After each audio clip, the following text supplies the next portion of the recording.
Last जो class हमारी हुई थी, अच्छा एक बात अपने जहन में और रखिए कि जो पूरी हम क्लासें, आज 5वीं क्लास है, इंशाल्लाह 6ठी क्लास में इसको कंक्लूड करेंगे, तो एक general bird eye view research का आपको मिल जाएगा, जिसके नतीजे में आपके जहन में पूरा प्रोसेस क्लियर होकर सामने आ सके।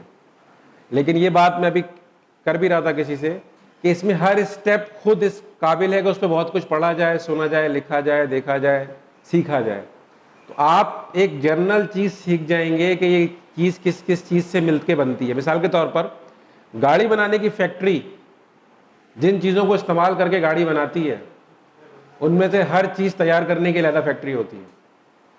अगर वो टायर इस्तेमाल करती है तो टायर की अलग फैक्ट्री होती है, वो बॉडी इस्तेमाल करती है, उसकी बॉडी को बनाने का अलग पूरा सिस्टम होता है, वो जो पुर्जा इस्तेमाल करती है, वो गाड़ी में तो सब आगे मिल जाते हैं, वो गाड़ी बन जाती है, लेकिन हर पुर्जा इस काबिल होता है कि उसके लिए एक अलग निज़ाम कायम करके उसको बनाने का इंतज़ाम किया जाए।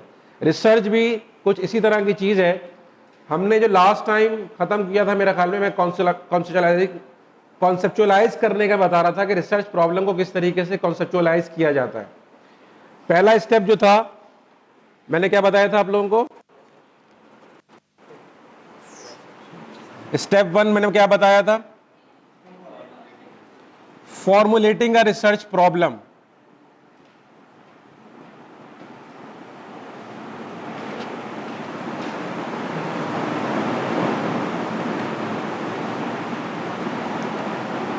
ये किसी भी रिसर्च का पहला स्टेप है।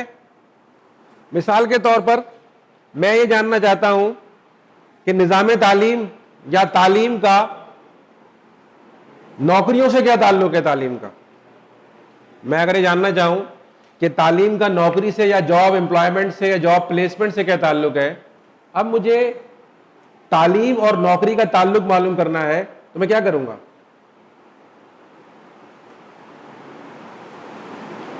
पहले जो तालीमी इदारे हैं, ये मालूमात लेंगे जिसके नीचे में मैं रिसर्च करना चाहता हूँ, फिर उसमें जो एम्प्लॉयज हैं उनकी मालूमात करें।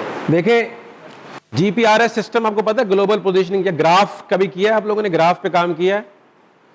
मिसाल के तौर पे मुझे मिसाइल फायर करना है इस कमरे में, तो सबसे पहले मेरे पास ज्योग्राफी के अंदर क्या आएगा?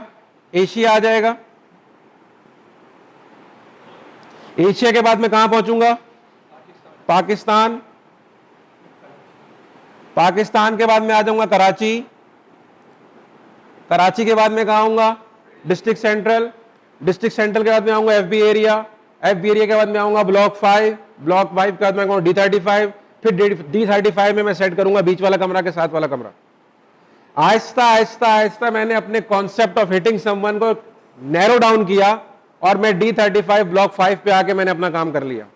जब मैंने बात की फॉर्मुलेटिंग या रिसर्च प्रॉब्लम, जब मैंने एजुकेशन को तालीम से, तो किस चीज की एजुकेशन को तालीम से? फन्नी एजुकेशन को, यानी टेक्निकल एजुकेशन को मैं जोड़ रहा हूं जॉब से, या नॉर्मल एजुकेशन को? इंटर मैट्रिक के बाद जानना चाह रहा हूं या यूनिवर्सिटी एजुकेशन के बाद जानना चाह रहा हूं? प्रोफेशनल एजुकेशन के बाद जानना चाह रहा हूं या नॉर्मल जो आपकी एजुकेशन उसके बाद जानना चाह रहा हूं? ये जब तक मैं अपने आप को टारगेट करके नहीं लेके आऊं जिस मुकाम तक मुझे जाना है, तब तक मेरा रिसर्च प्रॉब्लम फॉर्मुलेट नहीं हो सकता। एम्प्लॉयमेंट, एम्प्लॉयमेंट की खुद कैटेगरीज होंगी, कौन सी?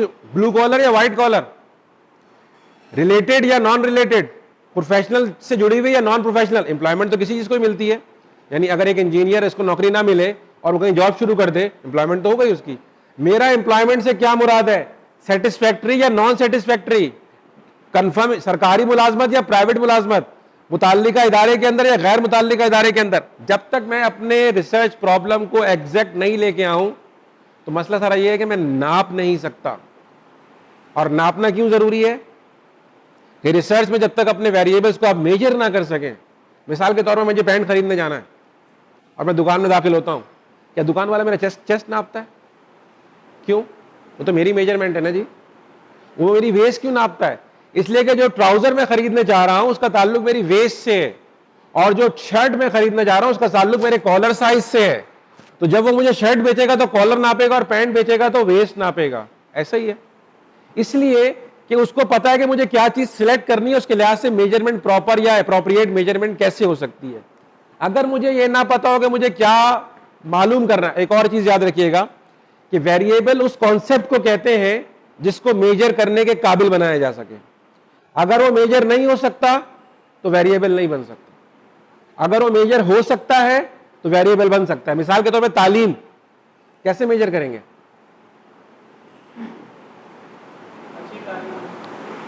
अच्छी किसे कहते हैं?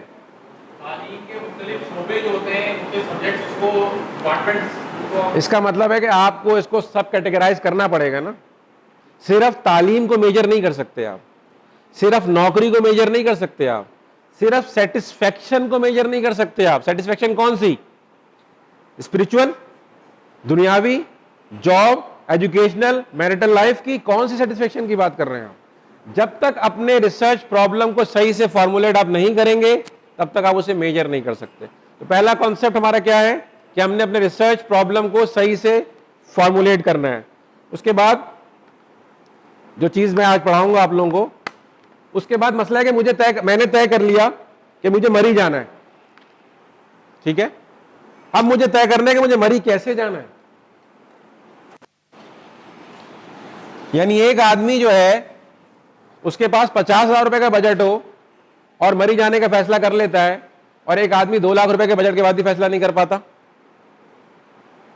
इसलिए कि जिसका 50,000 रुपए का बजट था उसने तो सोचा था बस पे चला जाऊंगा, कोई मसला ही नहीं है। और जिसको जहाज पे जाने की आदत थी या जिसको जहाज पे जाना था उसने कहा 6 फैमिली मेंबर है, 2 लाख का तो टिकट भी नहीं आएंगे। इसलिए मंजिल का मसला नहीं है। स्टेप 2 में आप क्या करते हैं? फॉर्मुलेट करते हैं रिसर्च डिजाइन को। ये क्यों जरूरी है ये भी सुन लीजिए।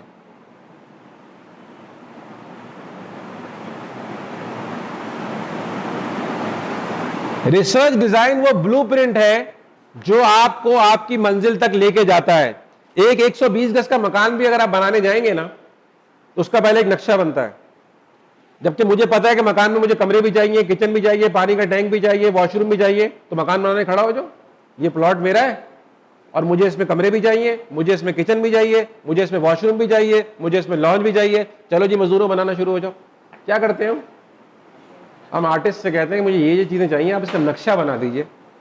हर घर में ये बुनियादी चीजें होती हैं लेकिन मुख्तलिफ जगहों पे होती हैं, और सारे घर इस बात में लाजिम है तमाम घरों में कि उनमें वॉशरूम भी होगा, किचन भी होगा, बेडरूम भी होगा और कोई सिटिंग एरिया भी होगा एटलीस्ट। लेकिन क्या सब एक जैसे बने हुए होते हैं? लेकिन अगर किसी घर में किचन ही ना हो, किसी घर में वॉशरूम ही ना हो, किसी घर में बेडरूम्स ही ना हो, आप उसे घर नहीं कहते। तो रिसर्च डिजाइन किसी भी तरीके से बना लें आप, लेकिन अगर वो बेसिक फॉर्मेलिटीज पूरी कर रहा है और आपको वो चीज बना के दे रहा है जो आपकी रिक्वायर्ड है, तो वो आपके लिए अप्रोप्रिएट रिसर्च डिजाइन है। ये जानना क्यों जरूरी है? आपके घर में कोई बच्चा कोई कीमती तोहफा लेके आ जाए और आप उससे पूछें बेटा कहां से आया, और वो खामोश हो जाए, तो आप उससे में आ जाएंगे। लेकिन अगर अगले में बोल दे कि पुप्पी ने दिया है, चचा ने दिया है, ताया ने दिया, आपको गुस्सा काम डाउन हो जाएगा। यानी आपको पता चल गया कि इसके पास ये तोहफा कहां से आया। आपको तोहफे का मसला नहीं है, उसके मीन का मसला है, सोर्स कहां से आई है। जब आप अपनी स्टडी लेके किसी के सामने खड़े होते हैं तो उस इंटरव्यूअर के पास या जिसको आप अपना थीसिस का डिफेंस करने के लिए बैठते हैं, उसके बाद इस बात का कोई मौका नहीं होता कि आपके साथ जाके दोबारा क्वेश्चन भरवाए, दोबारा उन लोगों से इंटरव्यू करे जिनसे आपने किया था, दोबारा लिटरेचर रिव्यू करे जो आप करके आए हैं, दोबारा अपनी राय का इजहार करे, दोबारा उन चीजों पे काम करे। उसके बाद सिर्फ एक तरीका यह होता है कि अच्छा ये बताओ किया कैसे। अगर किसी ने मरी जाने का रास्ता ठीक बता दिया तो वो अपनी मरी में मौजूदगी को सही साबित कर सकता है। लेकिन अगर कोई मरी में खड़ा हो ये ना बता सके कि मरी आया कैसे था, यानी ये मिसाल आपको एयरपोर्ट्स पे अगर मिलेगी। जब मैं पहली दफा 2001 में इंग्लैंड गया तो एयरपोर्ट मुझे एफआई वाले ने रोका, पासपोर्ट लेते हैं, मोहर लगाते हैं, एग्जिट की। उसने मुझसे पूछा कि मेरा बेटा है, उसको भी स्टूडेंट वीजा चाहिए, किस तरीके से मिलेगा। अच्छा, हमारा पहली दफा का वास्ता था। मैंने उसको पूरा प्रोसेस बताया। मैंने कहा इस तरह, किस वक्त गए थे एम्बेसी, किस तरह लाइन लगी थी, फिर क्या पूछा उन्होंने। मैं बड़ी शराफत से पूरा प्रोसेस बता के चला कि मैंने कहा किसी की मदद कर रहा हूँ। जब हमें थोड़ा सा होश आया तो हमें अंदाजा हो कि ये वो अपने बच्चे के लिए नहीं पूछ रहा था। उनके पास मशीनें नहीं होती कि जाली और असली वीजा में फर्क कर सकें। जो प्रोसेस सही बता देगा इसका मतलब उसका वीजा ठीक है, और जिसका वीजा जाली है वो प्रोसेस नहीं बता सकता। यानी आपने उस्तादों के लिए मिसाल होती है ना, एक 2 बच्चे इम्तिहान में नहीं आते और कहते हैं कि गाड़ी का टायर पंक्चर हो गया, तो लतीफ़ा है ना ये। मास्टर साहब भी अक्लमंद होते हैं, वो कहते हैं ठीक है मान लेता हूँ, तुम लोग साथ वाले कमरे में जाओ, एक इस कमरे में बैठे और एक उस कमरे में बैठे, मैं दोबारा इम्तिहान लेता हूँ, और सिर्फ एक सवाल पूछता है, कौन सा वाला टायर पंक्चर हुआ था। अगर वाकई में टायर पंक्चर हुआ होगा तो बिल्कुल दुरुस्त जवाब आएगा, और टायर पंक्चर नहीं था, बहाना था, तो कोई दुरुस्त जवाब नहीं दे सकता है कौन सा टायर पंक्चर हुआ था। तो मसला है कि अगर आपको प्रोसेस पता है तो फिर आप झूठ भी बोलेंगे तो कोई पकड़ नहीं सकता। अगर आप ये तय करके चले जाए मास्टर साहब के पास जाने से पहले कि उल्टे हाथ का टायर बोलना है और कौन सी जगह में फटा था और कितने पंक्चर निकले थे, तो यकीन माने मास्टर आपका झूठ नहीं पकड़ सकता। लेकिन अगर आपको पता ही ना होगा किस रास्ते से आए हैं और वाकई में भी टायर पंक्चर हो और आपको ये ना पता कौन सा पंक्चर है, तो कोई आपकी बात नहीं मानेगा।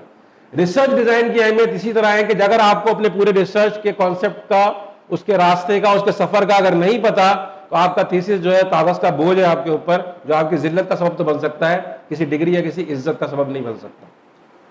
तो जब आप रिसर्च डिजाइन फॉर्मुलेट करते हैं तो रिसर्च डिजाइन होते क्या है? किसी के जहन में रिसर्च डिजाइन क्या होता है? रिसर्च डिजाइन किसे कहते हैं आप जी? किसी सर्च को रिसर्च का पूरा पता देता है, ब्लूप्रिंट देता है। ये तो मैंने बताया जी। हमारे यहाँ 3 किस्म की अप्रोचेस की बात होती है। 3 किस्म, मैंने लास्ट टाइम आपको एक पेपर दिया था, उसमें रिसर्च डिजाइन को 3 तरीके से तोड़ा गया था। कौन कौन से तरीके थे, याद है कुछ?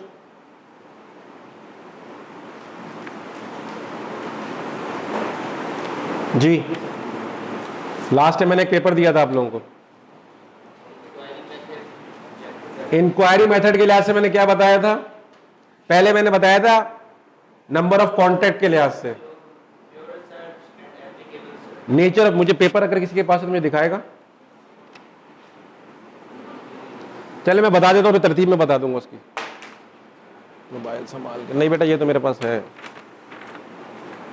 नहीं ये है, उससे पहले जो मैंने दिया था आपको जी, ये वाला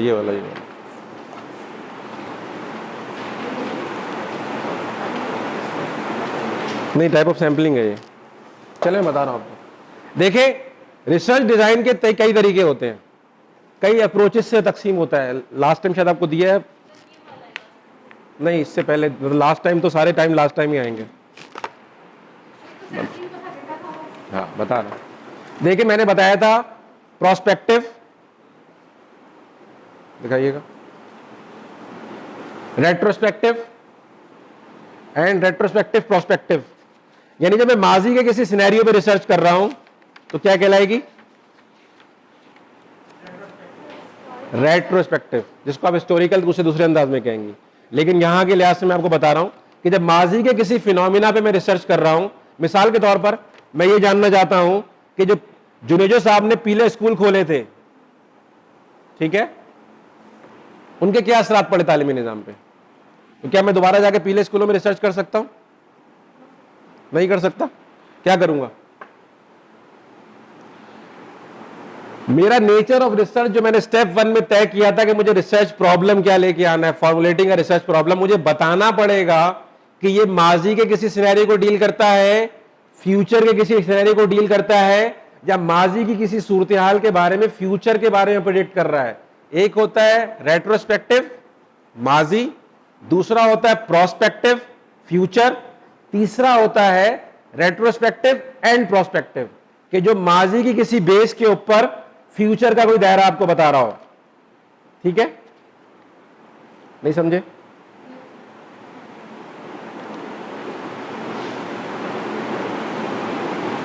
नंबर ऑफ कॉन्टेक्ट्स के लिहाज से रिसर्च को तकसीम करते हैं हम टाइप को। एक तो उसकी, आप जिसे कहें कि किस एरा की रिसर्च हो रही है, एक तरीका ये तकसीम कर। अच्छा, ये तरीका क्यों तय करना है आपने? ये कभी सोचा कि मैं सारी चीजें क्यों बता रहा हूं? जब अपना रिसर्च थीसिस आप लिखेंगे तो आप अपनी रिसर्च की टाइप बताएंगे, आप बताएंगे कौन से टाइप की रिसर्च है, और फिर सारी की सारी चीजें उस टाइप के लिहाज से जुड़ी हुई होंगी। अगर आपने नहीं बताया तो आप क्लैरिटी के साथ अपना काम नहीं कर सकते और आप आगे पीछे हो जाएंगे। आपको तमाम रास्ते और तमाम स्टॉप्स बताने हैं जिसकी वजह से आप यहां तक पहुंचे हैं, पूरा रास्ता बताना है आपको।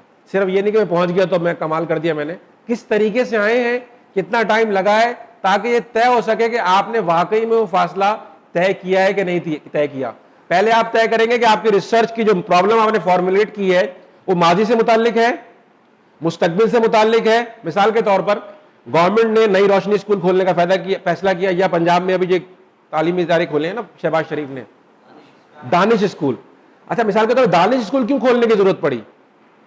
लाजमन कोई रेट्रोस्पेक्टिव रिसर्च हुई होगी जिसने बताया होगा कि हमारे तालीमी इदारे इस काबिल नहीं है कि टैलेंट को पूल कर सकें, ग्रूम कर सकें और लोअर मिडिल क्लास और मिडिल क्लास के लोगों को आगे लेके आ सकें।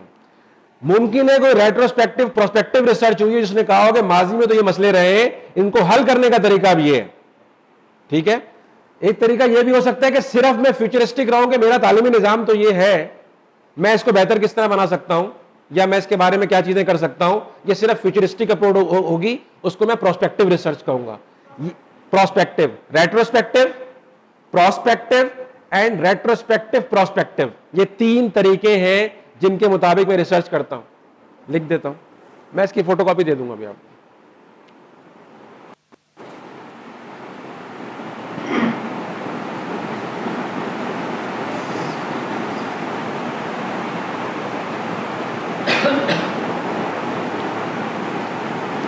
और अगला जो है इन दोनों को प्लस कर लीजिए आप।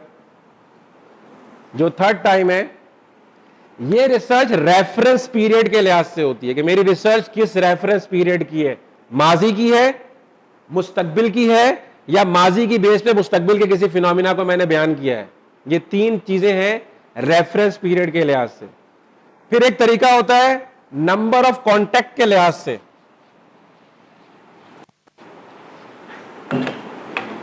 मिसाल के तौर पे नंबर ऑफ कॉन्टेक्ट्स कि हम अपने जिस सैंपल से हमने राब्ता करना है उससे कितनी दफा मिलना है, number of contacts, number of contacts के लिहाज से।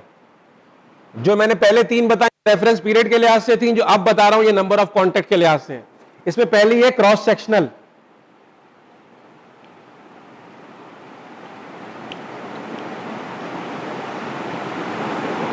क्रॉस सेक्शन किसे कहते हैं? कोई एक पॉइंट या कोई चीज क्रॉस कर रही हो।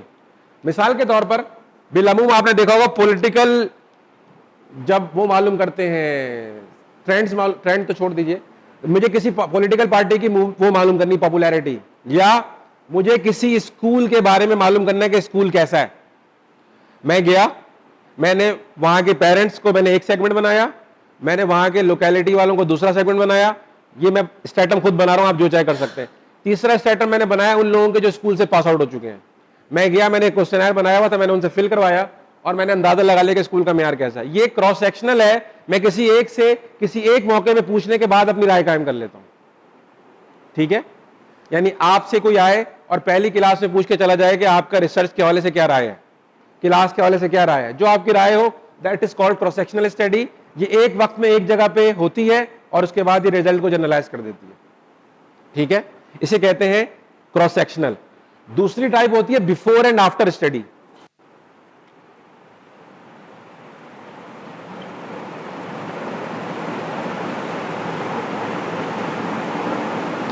मिसाल के तौर पे मैं पहले दिन क्वेश्चनर आप लोगों को देता और रिसर्च के कुछ सवालात आपसे पूछता और एक अंदाजा लगा लेता कि आप लोगों की रिसर्च नॉलेज कितनी है। फिर मैं इस प्रोग्राम को इंटरवीन करता। इस इंटरवेंशन के बाद, क्लासेस के इख्तिताम के बाद, फिर मैं डाटा जमा करता तो मुझे पता चल जाता कि मेरी रिसर्च जो है किसी प्रोग्राम के इंटरवेंशन के बाद क्या फर्क पड़ गया है। ये जो तरीका है पहले, बिफोर एंड आफ्टर, ये अमूमन आप एजुकेशन के अंदर कोई स्ट्रेटेजी लेके आती हैं, एजुकेशन की कोई स्कीम लेके आई, कोई नई स्ट्रेटेजी आई, आपने उस स्ट्रेटेजी को इंट्रोड्यूस करने से पहले बच्चों की तालीमी मियार और तालीमी हालत का जायजा ले लिया। उस स्ट्रेटेजी को लेट्स सपोज 1 महीने, 2 महीने, 3 महीने के लिए चलाया, उसके बाद बच्चों के इल्मी मियार का जायजा ले लिया। इसको कहते हैं बिफोर एंड आफ्टर स्टडी। ठीक है, तीसरी जो चीज है, थर्ड जो है, वो है लॉन्गिट्यूडनल स्टडी।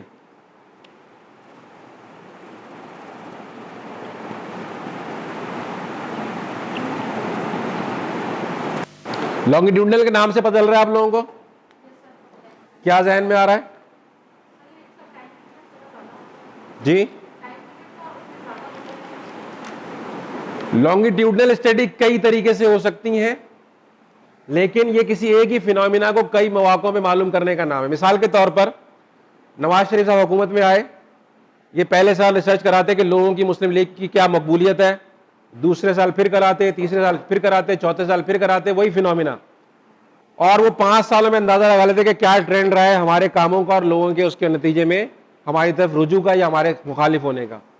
कोई भी स्टडी जब किसी फिनोमिना को लॉन्गर पीरियड ऑफ टाइम तक मालूम करती है और 2 से ज्यादा दफा कॉन्टेक्ट करती है, उससे हम कहते हैं लॉन्गिट्यूडनल स्टडी। ये किसी भी फिनोमिना पे हो सकती है। मिसाल के तौर पर आप जामे कराची की इल्मी सूरत-ए-हाल को जानना चाहते हैं, ठीक है, इसके कई तरीकेकार हैं।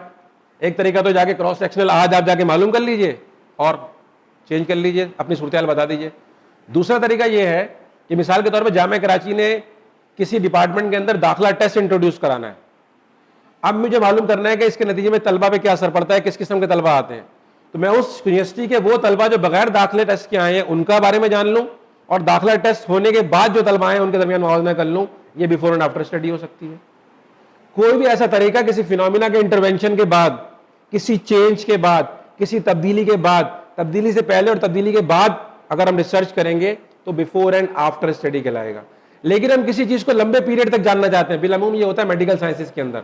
अब दिल की बीमारियों पर रिसर्च हो रही है और हम जानना चाहते हैं कि 1 साल तक फला दवाई खिलाने के इस पर क्या असरात हो रहे हैं। अब ये एक दफा डाटा जमा नहीं होता, बाज़ दफा वीकली डाटा जमा होता है। आपने 100 पेशेंट्स को पूल पे रखा हुआ है, एक खास किस्म की दवाई आप उन्हें दे रहे हैं। अब वो हर हफ्ते जाके अपना ब्लड प्रेशर भी चेक कराएंगे, कोलेस्ट्रॉल भी चेक कराएंगे, शुगर भी चेक कराएंगे, और आप उसको एसेस कर रहे होंगे कि दवाई के नतीजे में, दवाई जो है वो इंटरवेंशन है, लेकिन दवाइयां जो ऐसी होती हैं जिनके बास के असरात साल साल भर बाद आते हैं। तो इसलिए आप 2 दफा बिफोर एंड आफ्टर में नहीं कर सकते, मुमकिन है बीच में मरीज टहल जाए पता ही ना चले। इसलिए आपको उसको मुस्तकिल जो है ऑब्जर्व करना पड़ता है ताकि अंदाजा कर सकें कि लॉन्गर पीरियड ऑफ टाइम में इस दवा ने क्या असर दिया। शुरू है कि मुमकिन है कि शुरू में बहुत ज्यादा असरअंदाज हो रही हो, लेकिन चौथे महीने के बाद बॉडी ने उसे एक्सेप्ट नहीं किया हो, या बॉडी के अंदर उसके हवाले से कोई चीज पैदा हो चुकी हो और अब उसकी रफ्तार आपको ठीक करने की वो ना हो जो पहले 3 महीनों के अंदर थी।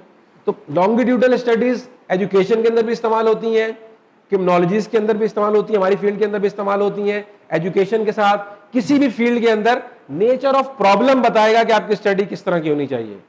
सबसे पहला जो काम है नेचर ऑफ प्रॉब्लम बताएगा। मिसाल के तौर पर मुझे सदर जाना है, तो क्या मैं ट्रेन पे जा सकता हूं? नहीं जा सकता। सदर का मतलब यह है कि मैं ट्रेन पे जा सकता, इसलिए कि अवेलेबल ही नहीं है। लेकिन मुझे हैदराबाद से लेके पेशावर तक का सफर करना है। अब नेचर ऑफ ट्रैवल पे है, मुमकिन है कोई कहे कि हाईवे आजकल बहुत टूटी है तो हैदराबाद भी ट्रेन से जाऊंगा, रास्ते में जगह जगह जो है वो काम हो रहा है तो हैदराबाद भी ट्रेन से जाना चाहिए। लेकिन हैदराबाद तक ट्रेन भी अवेलेबल है, बस भी अवेलेबल है, और आप पर्सनल गाड़ी में भी जा सकते हैं। लेकिन कोई ये कहेगा मुझे बरतानिया ट्रेन पे जाना है, नहीं जा सकता, वो भी फासला है। लेकिन नेचर ऑफ प्रॉब्लम बताएगा कि आप कौन सा मोड ऑफ ट्रांसपोर्टेशन इस्तेमाल कर सकते हैं। बाज नेचर ऑफ प्रॉब्लम ऐसे होंगे कि सारे मोड्स इस्तेमाल हो सकते होंगे, लेकिन बाज ऐसे होंगे जो बिल्कुल क्लैरिफाई कर देंगे नहीं जी और कोई तरीका नहीं जाने का आपके पास। मिसाल के तौर पे कोई कहे मैं पानी के जहाज से अफगानिस्तान जाना चाहता हूं, तो अफगानिस्तान की नेवी का सरबराह आके आपसे बोलेगा कि हमारे यहां नहीं आ सकता। पता है ना क्यों? क्यों? इसलिए अफगानिस्तान की नेवी है ही नहीं, समुंदर वहां है ही नहीं। तो अब मसला है कि जहां समुंदर ही नहीं है वहां आप जहाज से, पानी के जहाज से कैसे जा सकते हैं?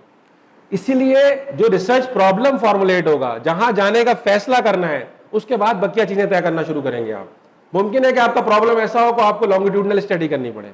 मुमकिन है आपका प्रॉब्लम ऐसा हो, एक ऐसी आपने स्ट्रेटेजी इंट्रोड्यूस की एजुकेशन के अंदर कि बिफोर एंड आफ्टर से काम हो जाए। मुमकिन है कि आपसे वजीर आला साहब कहें कि हम अपने सरकारी स्कूलों की तालीमी सूरत-ए-हाल ज़ब-हाल ही जानना चाहते हैं, तो क्रॉस सेक्शनल स्टडी काफी है कि आप जाएं और तालीमी इदारों के तलबा की। और मिसाल के तौर पर थोड़े दिनों पहले एक क्लिप चल रहा था, प्राइमरी के उस्ताद जो है प्रेस क्लब के ऊपर एहतजाज करने आए हुए थे, अंदरूनी सिंध के। जो अखबारी रिपोर्टर था टेलीविजन का, उसने कहा अच्छा प्राइमरी की स्पेलिंग बताइए, तो उनमें से कोई प्राइमरी की स्पेलिंग नहीं बता सका, सेकेंडरी की स्पेलिंग भी कोई नहीं बता सका। मुमकिन है किसी ने बताया, वो कमबख्त ने दिखाया नहीं, लेकिन जो उसने दिखाया उसमें से कोई नहीं बता सका।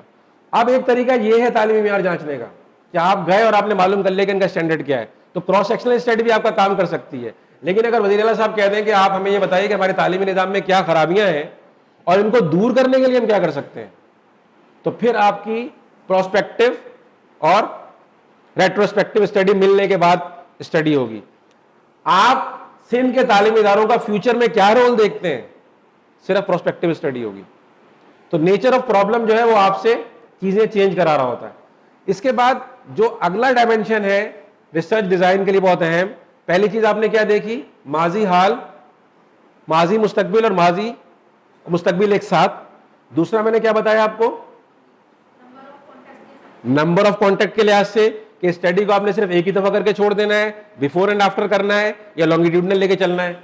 तीसरा जो है नेचर ऑफ इन्वेस्टिगेशन आपकी क्या होगी।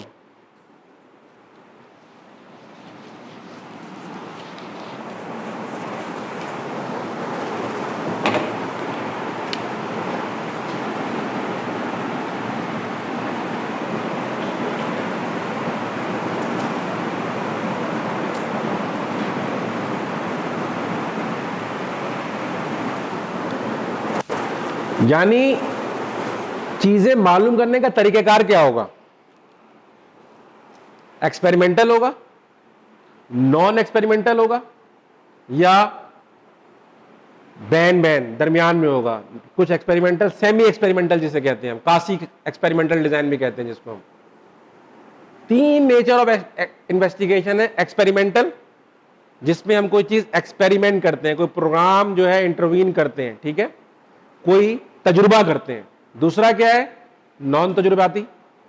तीसरा क्या है, सेमी एक्सपेरिमेंटल, इसको उर्दू में क्या कहेंगे मेरे ध्यान में नहीं आ रहा, नीम तजुर्बाती, कॉजी एक्सपेरिमेंटल भी से कहते हैं। जो सेमी एक्सपेरिमेंटल और कॉजी एक्सपेरिमेंटल एक ही कहलाते हैं, ठीक है। एक्सपेरिमेंटल डिजाइन में भी कई तरीके होते हैं। अगर मैं इस पे आ जाऊं, पहली चीज एक्सपेरिमेंटल डिजाइन, ठीक है। ये जो आप अपनी रिसर्च स्टडीज के अंदर अपनी इंट्रोडक्शन और सारी चीजें लिख रहे होते हैं, ये चीजें तो बता रहे होते हैं कि आप क्या करने जा रहे हैं, किस तरीके से करने जा रहे हैं।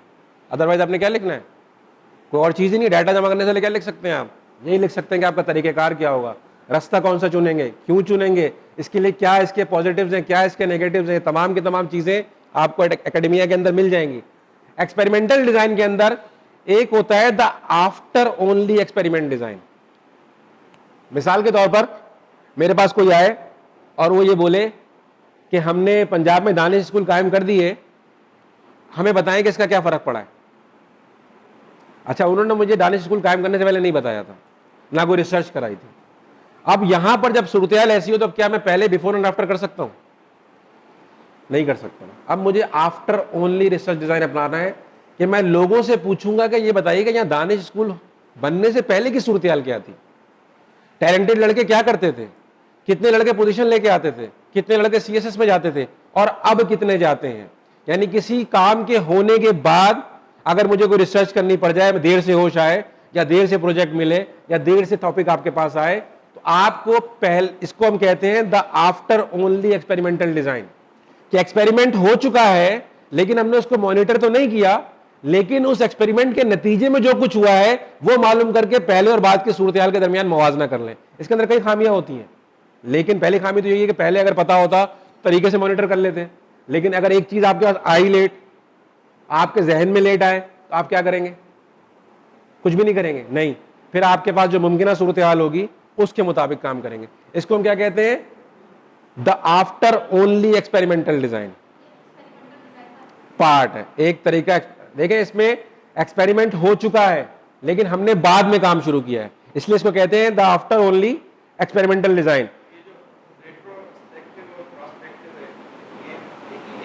ये रेफरेंस पीरियड के लिहाज से, रेट्रोस्पेक्टिव का मतलब माजी, प्रोस्पेक्ट का मतलब फ्यूचर, और रेट्रोस्पेक्टिव प्रोस्पेक्टिव का मतलब माजी की बुनियाद पर फ्यूचर को कुछ आप वो करें। आफ्टर ओनली तो ये मिसाल के तौर पे अगर मैं उस प्रोग्राम की अहमियत जानना चाह रहा हूं तो रेट्रोस्पेक्टिव होगी, उस प्रोग्राम के असरात जानना चाह हो चुके हैं तो रेट्रोस्पेक्टिव है ना। इसके नतीजे में आइंदा क्या हो सकता है, ये प्रोस्पेक्टिव हो जाएगी, फिर दोनों हो जाएंगे। मतलब जैसे ही आप सिचुएशन बदले, आपने कोरमा बनाया, डायरेक्ट उतार ले तो कोरमा, चावल डाल दे तो बिरयानी शुरू हो जाती है।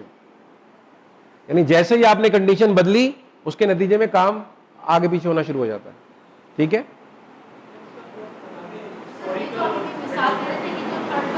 कौन सी?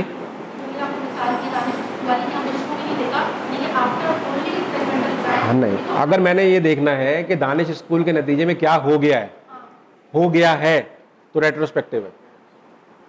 मिसाल के तौर पे कितने लड़के सीएसएस में चले गए हैं, कितने लड़कों को अच्छा रोजगार मिल गया है, कितने लड़कों की पोजीशन आ गई है, ये सब चीजें हो गई हैं। ये रेट्रोस्पेक्टिव माजी के बारे में, after only research design for the retrospective reference period. ठीक है, ये अगर बोलेगा कि दानिश स्कूल से इस गांव पे मुस्तकबिल में क्या असरात पड़ेंगे तालीमी,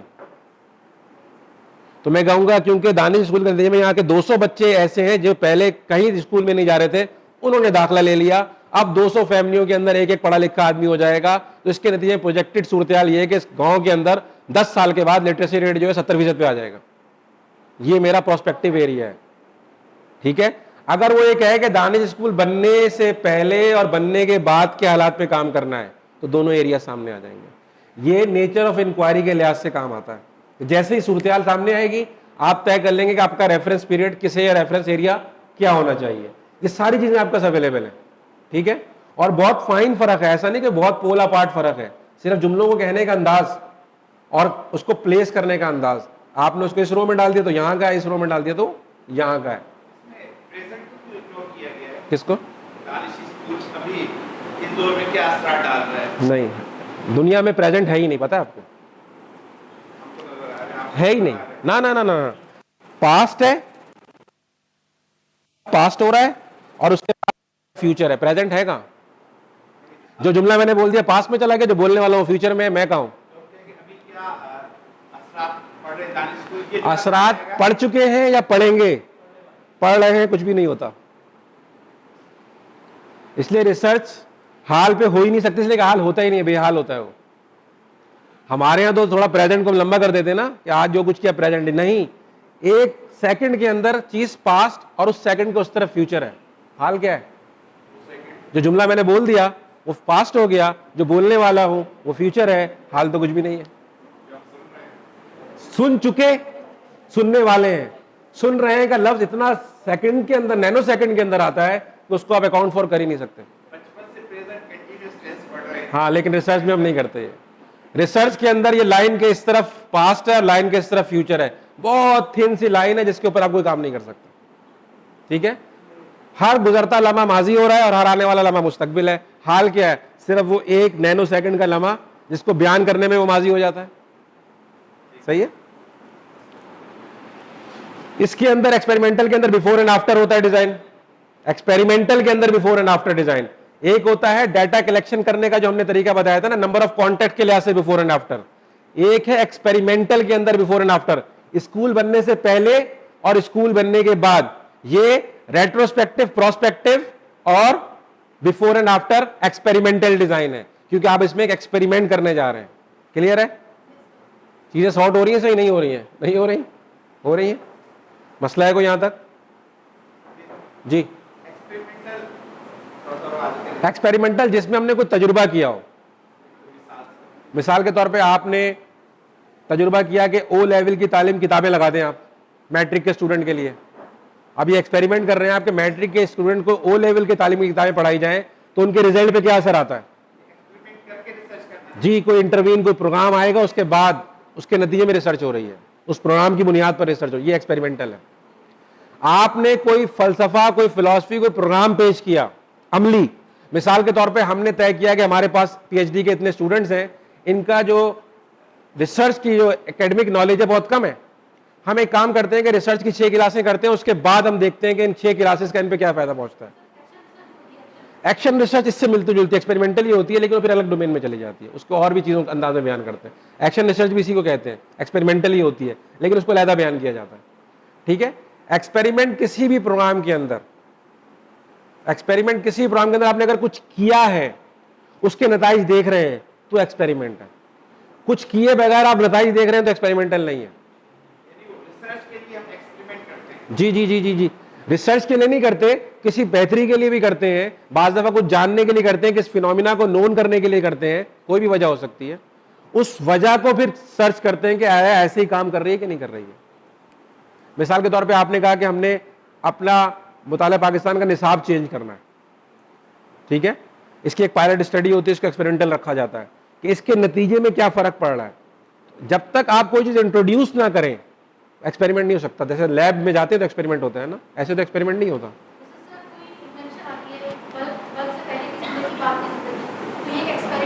अगर आपने किया है, मिसाल के तौर पे हवा में H2O मौजूद है, ऑक्सीजन मौजूद है, लेकिन अगर आप लैब में बनाने चले जाएं देन दैट इज एक्सपेरिमेंट। जो खुद ब खुद हो रहा है इससे हमारा कोई ताल्लुक नहीं है, ये इटसेल्फ हो रहा है।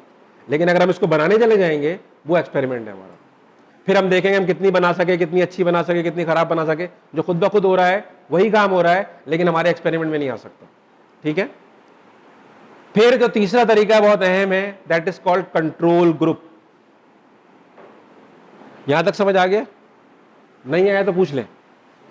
हमने शुरू किया रेफरेंस पीरियड से, नंबर ऑफ कॉन्टैक्ट्स हमने रखे कि एक दफा कॉन्टैक्ट करके डाटा जमा करना है, पहले और बाद में जमा करना है, या लंबे अरसे तक करना है। ये नंबर ऑफ कॉन्टैक्ट के लिहाज से था। एक था रेफरेंस पीरियड के लिहाज से कि रिसर्च रेट्रोस्पेक्टिव है, प्रोस्पेक्टिव है, या दोनों की बुनियादों पर है। ये हमने रेफरेंस पीरियड के लिहाज से किया जी। और अब हम आ रहे हैं नेचर ऑफ इन्वेस्टिगेशन क्या है। नेचर ऑफ इन्वेस्टिगेशन क्या है? एक्सपेरिमेंटल है, नॉन एक्सपेरिमेंटल है, या सेमी या कॉसी एक्सपेरिमेंटल है। एक्सपेरिमेंटल के अंदर ये तरीके पढ़ रहे हैं हम। पहला तरीका क्या पढ़ा? आफ्टर ओनली, एक्सपेरिमेंट होने के बाद हमें होश आया या हमें बाद में मौका मिला रिसर्च करने का। Before and after, before intervening या before introducing a study program और एनी रिक्रिएशनल प्रोग्राम, उसके बाद और पहले दोनों किया। अब आप चले जाएं, दो चीजें और क्लियर होती हैं जब मैं कहता हूं ना बिफोर एंड आफ्टर। इसमें पहली चीज क्लियर हुई कि जो रेफरेंस पीरियड है that is retrospective and prospective. ठीक है, एक चीज हो गई। दूसरा क्या हो गया इसके अंदर कि नंबर ऑफ कॉन्टैक्ट्स 2 हो गए, क्रॉस सेक्शनल नहीं हुआ, more than 1 before and after हो जाएगा इसके अंदर। तो खुद ब खुद दोनों चीजें क्लियर हो गई। जैसी मैं यहां प्रॉब्लम प्लेस करूंगा वहां वो सारी चीजें क्लियर होना शुरू हो जाएंगी कि इसका ताल्लुक किस चीज से है। मिसाल के तौर पे आपको 4 रंगों के पजल दे दूं, मतलब बेशक तस्वीरें मुख्तलिफ बनी हुई हों, एक पजल का पूरा रंग हरा है, एक का रंग पर्पल है, एक का रंग ब्लैक के शेड्स पे है। जैसे ब्लैक पीस देखेंगे आप फौरन कहेंगे ब्लैक वाले का। किस जगह लगेगा छोड़ दीजिए, ये है ब्लैक पजल का, ये पर्पल है, ये पर्पल पजल का। अभी देखेंगे बाद में। पहले आपने इन तीनों को सॉर्ट कर लिया कि ब्लैक हिस्से सारे एक साथ हो गए, पर्पल सारे एक साथ हो गए, और तीसरे कलर के सारे एक साथ हो गए। अब बैठ के देखेंगे उनको किस तरह जोड़ना है। लेकिन हमने कलर वाइज सॉर्टिंग पहले मरहले पे कर ली। हमने प्रॉब्लम सोचते ही सोचा कि ये तो माजी से ताल्लुक रखता है, मुस्तकबिल से ताल्लुक रखता है, या दोनों चीजों की बुनियाद पर है। पहला काम हो गया। अगर डाटा जमा करना है 1 दफा या 2 दफा करना है, या मुस्तकिल 3-4 दफा करना है, ये भी क्लियर हो गया। अब एक्सपेरिमेंट करना है या नॉन एक्सपेरिमेंट करना है या सेमी एक्सपेरिमेंट करना है, ये चीज भी क्लियर हो जाएगी जब हम इसको समझ लेंगे। तो एक्सपेरिमेंटल में हमने क्या समझा पहले? After only, before and after, and control group.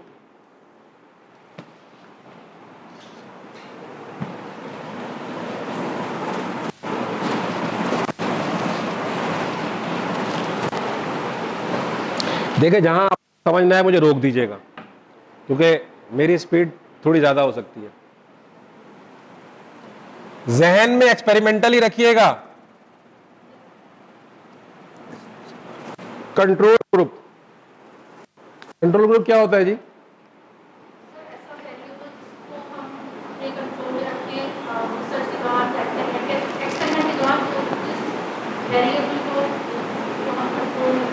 कैसे वेरिएबल कैसे कंट्रोल में होता है? रस्सी रस्सी बांध के रखते हैं उसको। मिसाल के तौर पर मैं बताता हूँ, मिसाल देता हूँ। यहाँ पे मैं 30 स्टूडेंट्स को रिसर्च की क्लास में बुलाता, उन 30 से डाटा जमा करता, 15 को इन 6 क्लासेस से गुजारता और 15 से कहता कि आप नहीं गुजरेंगे। जिन 15 पे मैंने प्रोग्राम नहीं किया that was the control group. अब ये जो ग्रुप है इसमें मैं अपनी क्लासेस के असरात देख के तय कर लूंगा कि मेरी क्लास का कितना फायदा हुआ। अच्छा, अभी आप शायद ना समझें इसका ताल्लुक क्लास से है, लेकिन जब ये गवर्नमेंट के किसी प्रोग्राम में जाता है या माशरे के अंदर आप जाते हैं तो लोग खुद ब खुद बहुत कुछ सीख रहे होते हैं। किसी प्रोग्राम की इंटरवेंशन की जरूरत नहीं होती। मिसाल के तौर पर बीमारी से ले लीजिए, वायरल इन्फेक्शन है, इसके बारे में कहते हैं कि दवाई लें तो 1 हफ्ते में ठीक होता है, और दवाई ना लें तो 7 दिन लगते हैं।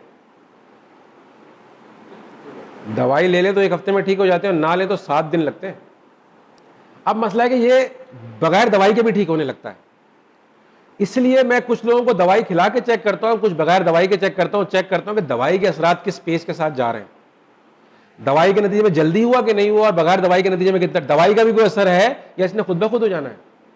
तो कंट्रोल ग्रुप के अंदर हम एक वेरिएबल जिसको हम कंट्रोल कर रहे होते हैं, आपने वेरिएबल कहा लेकिन वेरिएबल से लोग शायद ना समझे, लेकिन वो एक एक्सपेरिमेंटल ग्रुप होता है, यानी एक एक्सपेरिमेंट हम करने जा रहे होते हैं, उसमें एक फर्द को प्रोग्राम के साथ जोड़ते हैं और दूसरे को नहीं जोड़ते, और चेक करते हैं कि प्रोग्राम के कितने असर आ रहे हैं। मिसाल के तौर पर हर बच्चा जो स्कूल जाए कि ना जाए वो रोजाना कुछ सीख रहा होता है।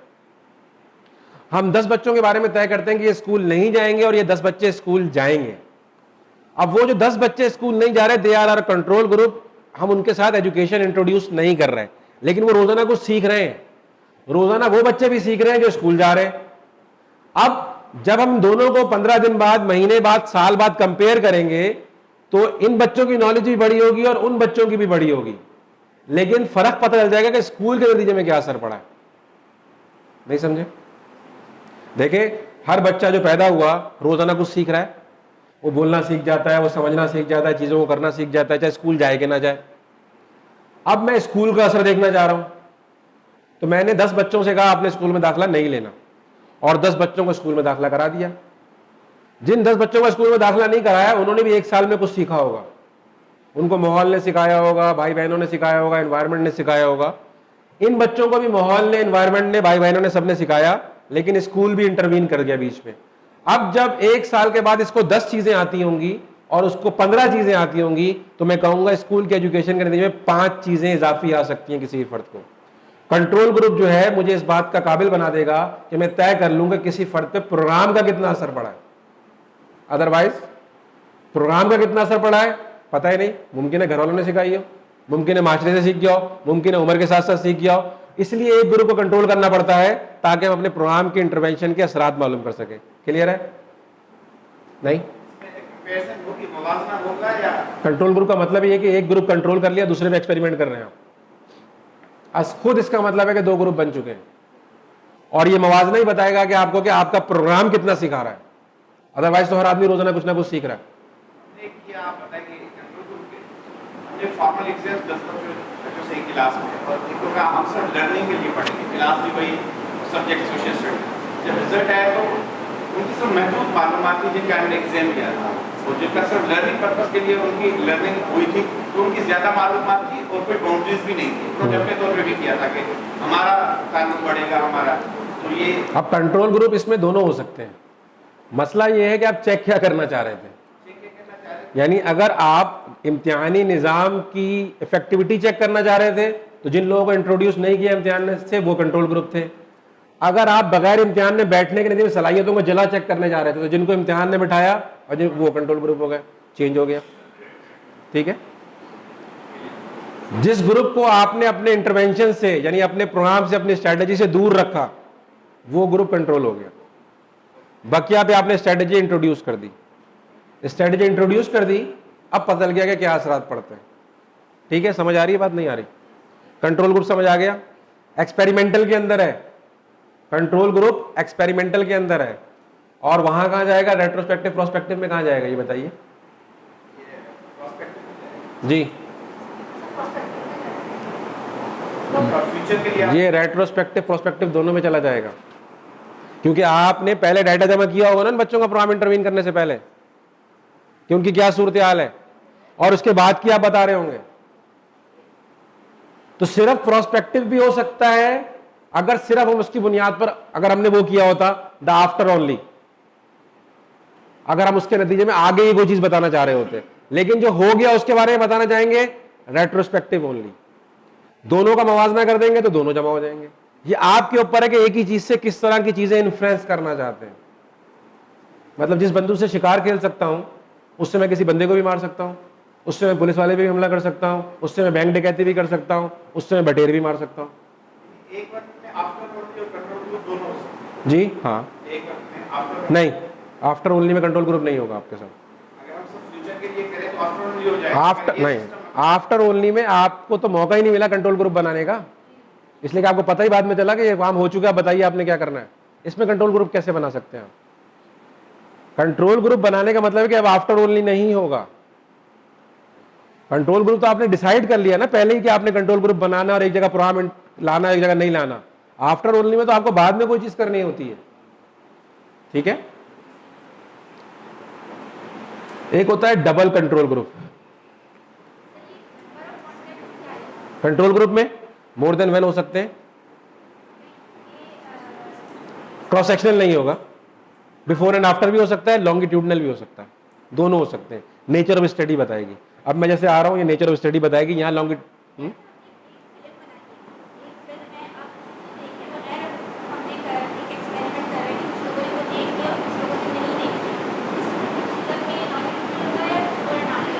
देखें, अगर आप ये तय करें कि फिल्म मतलब फिल्म एजुकेटिव फिल्म थी कोई और हिस्टोरिकल फिल्म थी, आप क्या जानना चाह रहे हैं?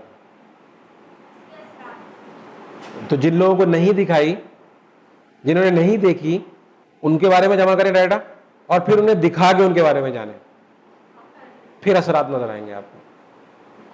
कंपैरिजन किससे करेंगे? ये बिफोर एंड आफ्टर है।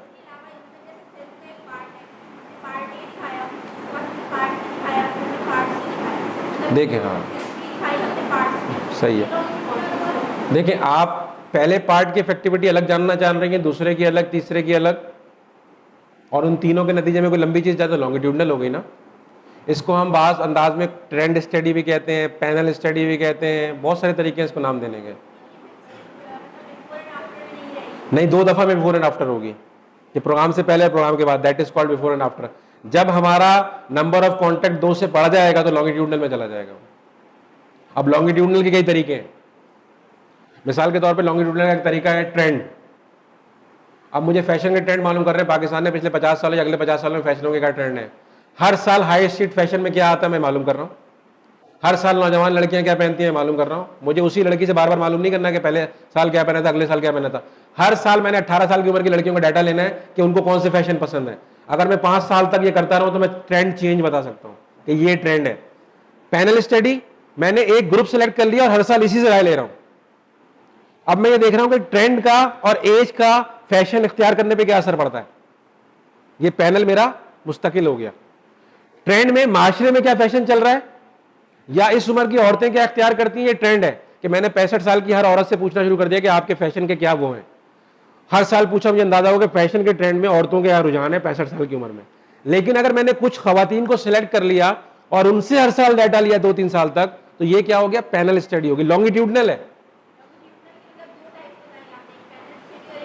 और भी टाइप है, कोहर्ट स्टडी भी है कि मैंने तय कर लिया कि एक खास साल में पैदा होने वाले बच्चों के बारे में कुछ जानना है, एक खास जेंडर के बारे में कुछ जानना है, एक खास एरिया में पैदा होने वाले बच्चों के कुछ जानना है। यानी कोई भी चीज जो उनको सबसे डिस्टिंग्विश कर दे। एक खास कद के लोग, एक खास हाइट के लोग, एक खास माजूरी से ताल्लुक रखने वाले लोग, कोई भी चीज जिसके अंदर मैंने एक ग्रुप बना दिया किसी खास वजह से, वो कोहर्ट स्टडी हो जाती है। ठीक है। पैनल के अंदर चीजों का एक जैसा होना जरूरी नहीं है। कोहर्ट के अंदर कोई एक चीज उनके अंदर एक जैसी होगी जिसकी बुनियाद पे आपने उनका ग्रुप कर दिया होगा। मुमकिन है कि ईयर ऑफ बर्थ के लिहाज से कर दिया हो, मुमकिन है मंथ ऑफ, मिसाल के तौर पे लोग किसी स्टार के बारे में चेक करना चाह रहे हैं कि इस स्टार के पर्सनैलिटी पे क्या असरात पड़ते हैं, तो मैंने उस स्टार का कोहर्ट बना दिया। बेशक 15 साल की बच्ची हो या 25 साल का बंदा हो, उस स्टार से ताल्लुक रखता है, उसका मिजाज जानना है मैंने। ये एक कोहर्ट बन गया खास स्टार की वजह से। ये ईयर ऑफ बर्थ और डे ऑफ बर्थ के लिहाज से भी हो सकता है। मुमकिन है किसी एक स्कूल में पढ़ने वाले बच्चों का कोहर्ट बना दें हम कि इस स्कूल के बच्चों का उस स्कूल के बच्चों से क्या मवाजना हो सकता है। ये कोहर्ट स्टडी है कि किसी, ये लॉन्गिट्यूडनल होगी। जी, ये कहना चाह रहा हूं कि मतलब कंट्रोल ग्रुप में फॉर्म की नौयत डिफरेंट हो सकती है इस लिहाज से कि 10 स्टूडेंट का जो मुआवजा कर रहे हैं कि स्कूल में डालना चाह रहे हैं, उनका कुछ देर बाद उनकी आइडेंटिटी का जानना चाह रहे हैं कि क्या असर पड़ा। तो खाली तौर पर 10 स्टूडेंट को किसी ओ लेवल के स्कूल में जाते हैं, किसी 10 स्टूडेंट को किसी मैट्रिक सिस्टम के स्कूल में, ये स्कूल पे डिपेंड करेगा स्कूल की क्या साथ मतलब हो रहा है, ओ लेवल की डिपेंड। नेचर ऑफ प्रॉब्लम बताएगी ना। मिसाल के तौर पर आप गोश्त को जब बारीक बारीक तोड़ लेते हैं उसे क्या कहते हैं, दोबारा जोड़ते हैं तो क्या कहते हैं, दोबारा गोश्त क्यों नहीं कहते। भाई एक चीज तोड़ने से कीमा बन गई तो जोड़ने से दोबारा गोश्त बन जाना चाहिए, वो जोड़ने के बाद कोफ्ता बन जाता है। अब ये तो आप लोगों का मसला है, इसमें आप कुछ भी कर सकते हैं, मेरा तो इसमें इख्तियार नहीं है। तो चीजें जरा सी डायमेंशन तब्दील होने के नतीजे में अपने नाम, रंग और तरीकेकार बदल लेती हैं। ठीक है, अगर आप शोरबा बढ़ा दें, ना बढ़ाएं तो कढ़ाई बन जाती है, बढ़ा दें तो वो सालन बन जाता है। भाई शोरबा ही तो बढ़ाया, टमाटर ज्यादा डालें और क्या किया है, लेकिन नहीं जी, सुखा देंगे तो कढ़ाई है और नहीं है तो कुछ और है। तो जरा सी तब्दीली के नतीजे में आप चीजों के नाम तब्दील करना शुरू कर देते हैं।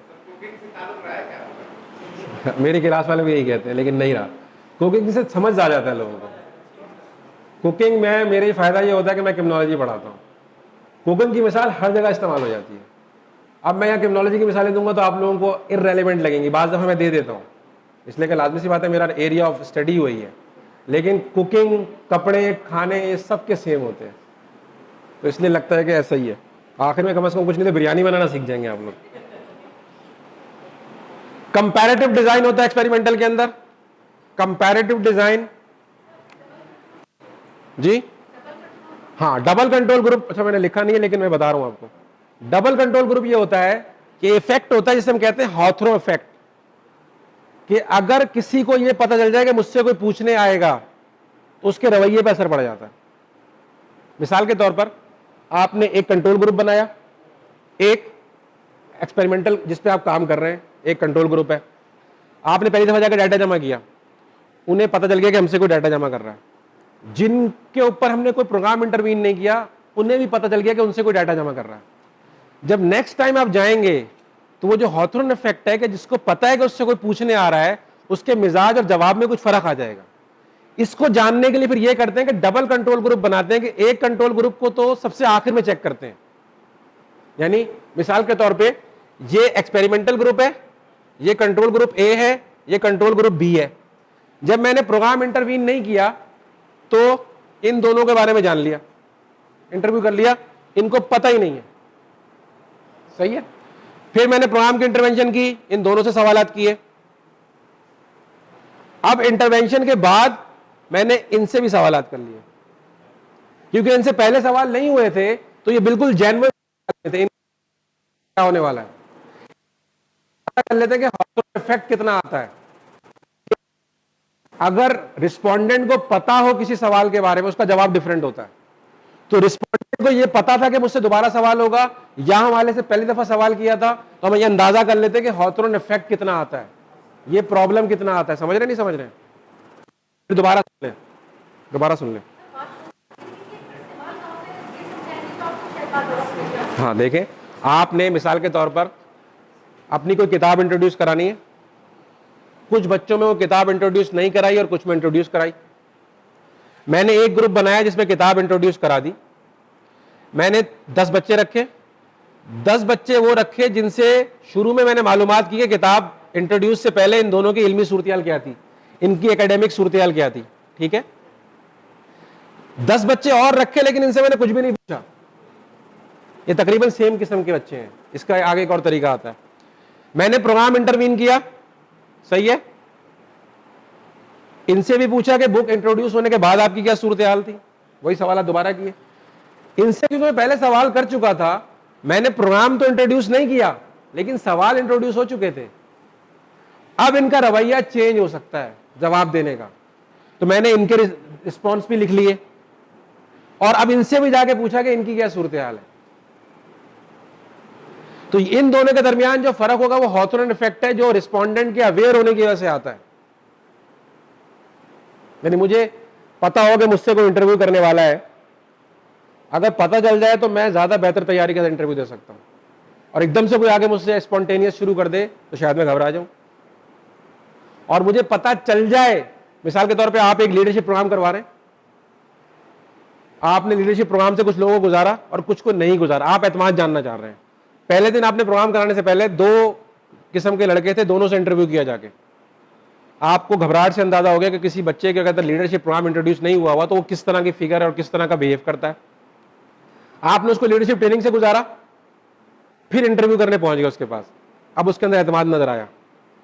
दूसरा बच्चा जो कंट्रोल ग्रुप में था, लीडरशिप प्रोग्राम से नहीं गुजरा था लेकिन पहले इंटरव्यू के नतीजे में थोड़ा सा ट्रेंड हो चुका था, इसलिए मैंने एक तीसरे बच्चे को भी चेक किया जिसको मैंने पहली दफा चेक नहीं किया था।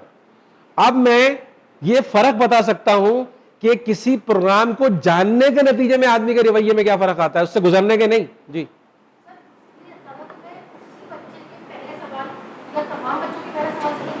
नहीं नहीं, देखिए मैंने आपसे कहा ना, माशरे में हर रोज हम कुछ सीख रहे होते हैं, ठीक है। दूसरा, मुझे प्रोग्राम का इफेक्ट जानना है और हॉथरन इफेक्ट भी तो जानना है कि किसी चीज के जानने के नतीजे में ना जानने के बाद भी क्या असर पड़ जाता है।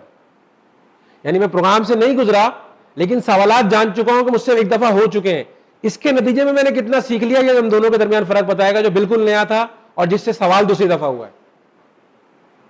नहीं समझ रहे? यही तो कह रहा हूं आपसे कि वो दोनों सेम थे ना, अभी तो प्रोग्राम इंटरवीन हुआ ही नहीं। अब प्रोग्राम इंटरवीन हुआ तो मुझे फर्क पता चला, लेकिन इसके ऊपर सवाल जानने का कितना फर्क पड़ा ये मुझे प्रोग्राम में से माइनस करना पड़ेगा। वो तीसरे बच्चे के जरिए मुझे पता चलेगा कि थोड़ा, जिस तरह मैं मेडिसिन के अंदर शायद आइंदा एग्जाम्पल आ जाए, एक होता है प्लेसिबो इफेक्ट, नाम सुना है? Placebo effect.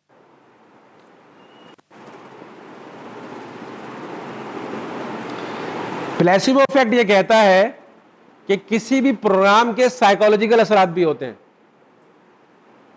साइकोलॉजिकल, यानी मिसाल इस तरह दूं कि जब आप लोगों को पता है कि आप रिसर्च क्लासेस में आ रहे हैं, तो मेरा ख्याल है, खुशगुमानी है, मुमकिन है कि गलत हो, लेकिन बदगुमानी करनी नहीं चाहिए, कि आप लोगों ने मेरे अलावा भी कुछ पढ़ने की कोशिश की होगी रूटीन से हटके, कि यार एक क्लास अटेंड कर रहे हैं, हमें कुछ मालूम होना चाहिए। ये साइकोलॉजिकल प्रेशर था जिसका मेरे तालीम से कोई ताल्लुक ही नहीं था। मैंने 6 लेक्चर में जिन चीजों का तस्करा नहीं किया होगा, आप उनमें से कुछ चीजें जान चुके होंगे, सिर्फ इसलिए कि आप एक इस तरह के लेक्चर में शरीक हो रहे हैं। अब मुझे ये मालूम करना है प्लेसिबो इफेक्ट। मेडिकल साइंस में होता यह है कि जब मैं किसी को दवाई खिलाऊं तो दवाई के असरात होते हैं और कुछ दवाई खाने के नफ्सियाती असरात होते हैं। बाज डॉक्टर्स दवाई देके नहीं, पानी देके भी ठीक कर देते हैं, इसलिए मरीज समझता है उसको दवाई मिल गई है। तो मेडिकल कंपनियां ये करती हैं कि बाज जब टैबलेट्स इंट्रोड्यूस करती हैं तो एक कंट्रोल ग्रुप बनाती हैं, एक्सपेरिमेंटल ग्रुप होता है, और एक और ग्रुप होता है कि जिसको दवाई तो दी जाती है लेकिन वो दवाई नहीं होती, ग्लूकोज की गोलियां होती हैं।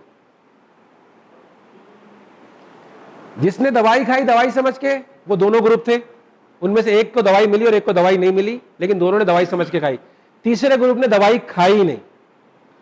अब जब मैंने पहले ग्रुप की बेहतरी चेक की 80%, जिसको दवाई के नाम पे कुछ और खिलाया था 20%, जिसको कुछ नहीं खिलाया था 0 पे था, या उसको मैंने रखा ही नहीं था, अब मैं कहूंगा दवाई का असर 60% है, 20% तो प्लेसिबो इफेक्ट था, साइकोलॉजिकल इफेक्ट था।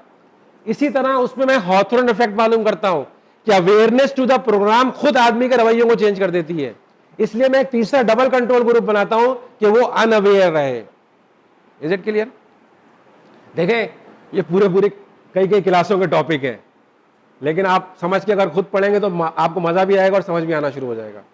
ठीक है? एक होता है कंपैरेटिव डिजाइन। कंपैरेटिव डिजाइन क्या होता है कि हम दो ग्रुप्स को, मिसाल के तौर पर, एक तो हमने कंट्रोल ग्रुप बनाया होता है ना, आप इस पे कंट्रोल ग्रुप ना बनाएं।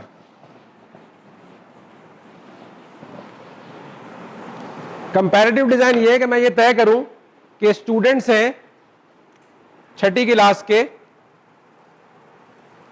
एक को मैं ओ लेवल की एजुकेशन देना शुरू कर दूं, एक को मैट्रिक सिस्टम की,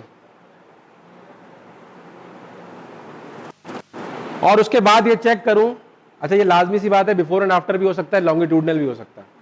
ठीक है? दूसरा ये कि आप इन दोनों को कंपेयर करेंगे अपने इस प्रोग्राम के इंटरवेंशन के बाद कि इन दोनों की इल्मी सलाहियतों में क्या फर्क और क्या फर्क पड़ा है, किसमें ज्यादा बेहतर है, किसमें कम बेहतर है। इन दोनों में इंटरवेंशन हो रही है, एक में ओ लेवल इंटरवीन कर रहा है और एक में सिस्टम इंटरवीन कर रहा है। इसको कहते हैं कंपैरेटिव डिजाइन। कंट्रोल ग्रुप में एक ग्रुप को हम बिल्कुल शुद्ध रखते हैं, उसमें कोई चीज इंट्रोड्यूस नहीं करते। इसमें दोनों के साथ अलग अलग प्रोग्राम और दोनों का फर्क मालूम कर। मिसाल के तौर पे एक कंपनी ने खांसी का शरबत बनाया, दूसरी ने भी बनाया, खांसी के 2 एक जैसे मरीजों को इसका भी शरबत पिलाएं, इसका शरबत भी पिलाएं। अब ये कंपैरेटिव डिजाइन होगा किसकी दवाई पहले असर करती है। ठीक है? कंट्रोल ग्रुप में एक को नहीं पिलाएंगे, एक को पिलाएंगे। डबल कंट्रोल ग्रुप में 2 को नहीं पिलाएंगे, एक को पिलाएंगे, लेकिन 2 दफा के बाद दूसरे से मालूम करेंगे, पहली दफा उससे मालूम नहीं करेंगे, दूसरे ग्रुप से। ठीक है? क्लियर है? उलझना शुरू तो नहीं हो गया आप लोग? सिंगल ब्लाइंड स्टडी ये होती है कि जब रिस्पोंडेंट को यह ना पता हो कि उसको चेक किया जा रहा है, और डबल ब्लाइंड स्टडी ये होती है कि चेक करने वाले को भी ना पता हो कि वो चेक कर रहा है। फर्क है ना, ये सिंगल ब्लाइंड डबल ब्लाइंड की बात नहीं है अभी आ रहे, वो आगे की चीज है। सिंगल ब्लाइंड किसे कहते हैं? सिंगल ब्लाइंड स्टडी किसे कहते हैं? मिसाल के तौर पर छोटी सी मिसाल समझ लीजिए, समझ आ जाएगी आपको बात। शकील आफरीदी साहब जो कर रहे थे ना, कहां पे कर रहे थे? एबटाबाद में डबल ब्लाइंड स्टडी थी, उन्हें पता ही नहीं था कि वो क्या कर रहे हैं, जो अपना सैंपल दे रहा था उसे भी नहीं पता था वो क्या कर रहा है। सिंगल ब्लाइंड ये होती है कि आफरीदी साहब को पता होता कि उसामा बिन लादेन को तलाश कर रहे हैं, और ब्लड सैंपल देने वाले को नहीं पता होता कि वो ये एड्स के लिए आ रहे हैं कि पोलियो के लिए आ रहे हैं या उसामा बिन लादेन को तलाश कर रहे हैं। डबल ब्लाइंड स्टडी में रिसर्चर को भी नहीं पता होता वो क्या काम कर रहा है, दोनों ब्लाइंड होते हैं। और ये क्यों होता है? ये भी बाज बायसिस को माइनस करने के लिए होता है कि रिसर्चर बायस को किस तरह माइनस किया जाए, कि रिसर्चर से ऐसा काम कराया जाए इस तरीके से कि उसे पता ही ना हो कि वो क्या कर रहा है, ताकि अपनी बायसनेस शामिल ना कर सके वो। एक सिंगल ब्लाइंड स्टडी होती है कि जिससे हम रिस्पांस ले रहे होते हैं, उसे नहीं पता होता कि हम क्यों रिस्पांस ले रहे हैं उससे। हम जनरल गपशप में उससे चीजें मालूम कर लेते हैं, उसे पता ही नहीं होता किसी को इंटरव्यू दे रहा है वो। आपने देखा होगा जो खुफिया कैमरे में जब स्टंट होते हैं, लोग बता देते हैं कि कहां से सट्टा खेलना शुरू किया, किससे, ये उसमें पता ही नहीं होता, इसलिए सारी चीजें बता देता है। अगर मैं उससे कहूं कि मैं पुलिस की तरफ से आया हूं और ये बताइए सट्टा खेलना चाहिए कि नहीं खेलना चाहिए, उसके अब्बा जान भी मुझे नहीं बताएंगे उसने कभी सट्टा खेला है कि नहीं खेला। जब मैं उसको सिंगली ब्लाइंड करता हूं, उसे पता ही नहीं होता मैं किस मकसद के लिए आया हूं, मुझे पता होता मैं किस मकसद के लिए आया हूं। ये सिंगल ब्लाइंड स्टडी है। अगर हम दोनों को ना पता हो कि हम क्या काम कर रहे हैं, ये बड़े रिसर्चर्स और बड़े इदारों को पता होता है कि हमने काम क्या कराना है। मिसाल के तौर पे पाकिस्तान में बाज एनजीओज हैं जो सवात के पहाड़ों पे घास लगाने के तरीकेकार ईजाद कर रही हैं, और उनके पाकिस्तानी आलाकार बेचारे डबल ब्लाइंड होते हैं, उन्हें भी नहीं पता होता कि घास लगाने के तरीके नहीं, ये आपकी पूरी डेमोग्राफिक इंजीनियरिंग हो रही है। तो पाकिस्तान में जितनी एनजीओज काम कर रही हैं पाकिस्तान के मकसद के खिलाफ, उसमें से 80% डबल ब्लाइंड स्टडी कर रही हैं, कि उन एनजीओज को भी नहीं पता कि पाकिस्तान की जड़ें खोद रही हैं वो, और जिनके साथ मिलकर कर रही है उन्हें भी नहीं पता, जिन पे कर रही है उन्हें भी नहीं पता। लेकिन अगर एनजीओ को पता हो कि वो ये काम पाकिस्तान के मफाद के खिलाफ कर रही है, तो सिंगल ब्लाइंड है, जिससे कर रही है उसे नहीं पता पाकिस्तान के खिलाफ काम कर रहा है वो। तो रिसर्च के अंदर भी सिंगल ब्लाइंड और डबल ब्लाइंड स्टडी इस तरीके से होती है। जी, मैंने आपसे कहा कि ये मसला सारा ऐसा ही है कि जिस तरह खानों के नाम है ना, हर घर चले जाए, अच्छा आप आलू को ये कहते हैं, मैं तो ये कहता हूं, आप ये कहते हैं, मैं तो ये कहता हूं। आप बोलेंगे है तो कम वक्त आलू, लेकिन नाम इतने सारे हैं। जरा सा रेसिपी में फर्क होता है, नाम बदल जाता है, जायके भी मुख्तलिफ होते हैं। हर घर में एक ही खाना खा लीजिए, जायका मुख्तलिफ होगा। अब आप बोलेंगे बिरयानी पकाई है, लेकिन 50 घरों में जा चुका हूं, हर घर की मुख्तलिफ होती है जायके में, जबकि डालते सारी वही चीजें। अब क्या फर्क है? ऐसे ही फर्क होता है यहाँ भी, कि जरा जरा सी चीजें बदलती जाती हैं, आप नाम बदलते चले जाते हैं। लेकिन इन तमाम चीजों को जानना जरूरी है। शुक्र है मुझे पता था सिंगल ब्लाइंड डबल ब्लाइंड, नहीं पता तो मैं इस ब्लाइंड खड़ा होता। यानी इतना कुछ है कि मैंने भी नहीं पढ़ा हुआ, सीधी सी बात है, लेकिन वो गुजरता रहता है तो इसलिए याद रह जाता है। लेकिन मुमकिन आप किसी नए राइटर की बुक पढ़ के आ जाइए, किसी और ने लिखा, इसने नहीं लिखा जो मैं पढ़ रहा हूं। आप किसी नए राइटर को पढ़ के आ जाए और आप वो सवाल करेंगे मुझे पता ही नहीं है कि उसने इसके लिए टर्म क्या इस्तेमाल की है। लोगों ने नई नई टर्मिनोलॉजी इस्तेमाल की है। जब तक आप समझ ना लें कि वो क्या कहना चाहता है, मिसाल के तौर पर घरों के अंदर लोगों को नाम प्यार से बुलवाते हैं। अब आप असलम से मिलने गए, घर से वाले मुन्ने तुम्हारा दोस्त आया बाहर, अब आपके मैंने असलम को बुलाया था, मुन्ने को बुला रही है, तो प्यार से उसको घर में मुन्ना कहते हैं। अगर आपको पता हो कि मेरा मुन्ना इसका असलम और इसका असलम इसका मुन्ना है, तो आपको परेशानी नहीं होगी। Same with the research design, कि हर रिसर्चर ने, हर किताब लिखने वाले ने चीजों को मुख्तलिफ अंदाज में बयान किया। अगर आपको ये पता ना हो कि क्या बोलना चाह रहा है और क्या पूछना चाह रहा है, तो आप जानने के बाद भी सवाल का जवाब नहीं दे सकते। सही है। अब किसी ने किसको किस तरीके से इनकैप्सुलेट किया है, ये पूरा एक नया डायमेंशन। जी, बना रहे होते हैं, अगर आप एमपी कर रहे हैं, जिस टॉपिक पे थीसिस बना रहे होते हैं, तो उसी पे आप मतलब वो भी जिस टॉपिक पे थीसिस बना रहे होते हैं, उस पे आप डेटा कलेक्ट करते हैं, शायद बनाना। आगे आएंगे डेटा कलेक्ट, आगे आएंगे। हाँ, अभी क्या टाइम है हमारा? टाइम खत्म हो रहा है। अच्छा देखें, ये क्वांटिटेटिव में इस्तेमाल होते हैं सारे मेथड। एक और चीज बड़ी अहम समझिए, क्वालिटेटिव और क्वांटिटेटिव में क्या फर्क होता है। एक तो मैंने आपको बताया था डिस्क्रिप्टिव और न्यूमेरिक्स। रिसर्च डिजाइन मेरा क्वालिटेटिव होगा, क्वांटिटेटिव होगा या मिक्स होगा, ये कैसे पता चलेगा?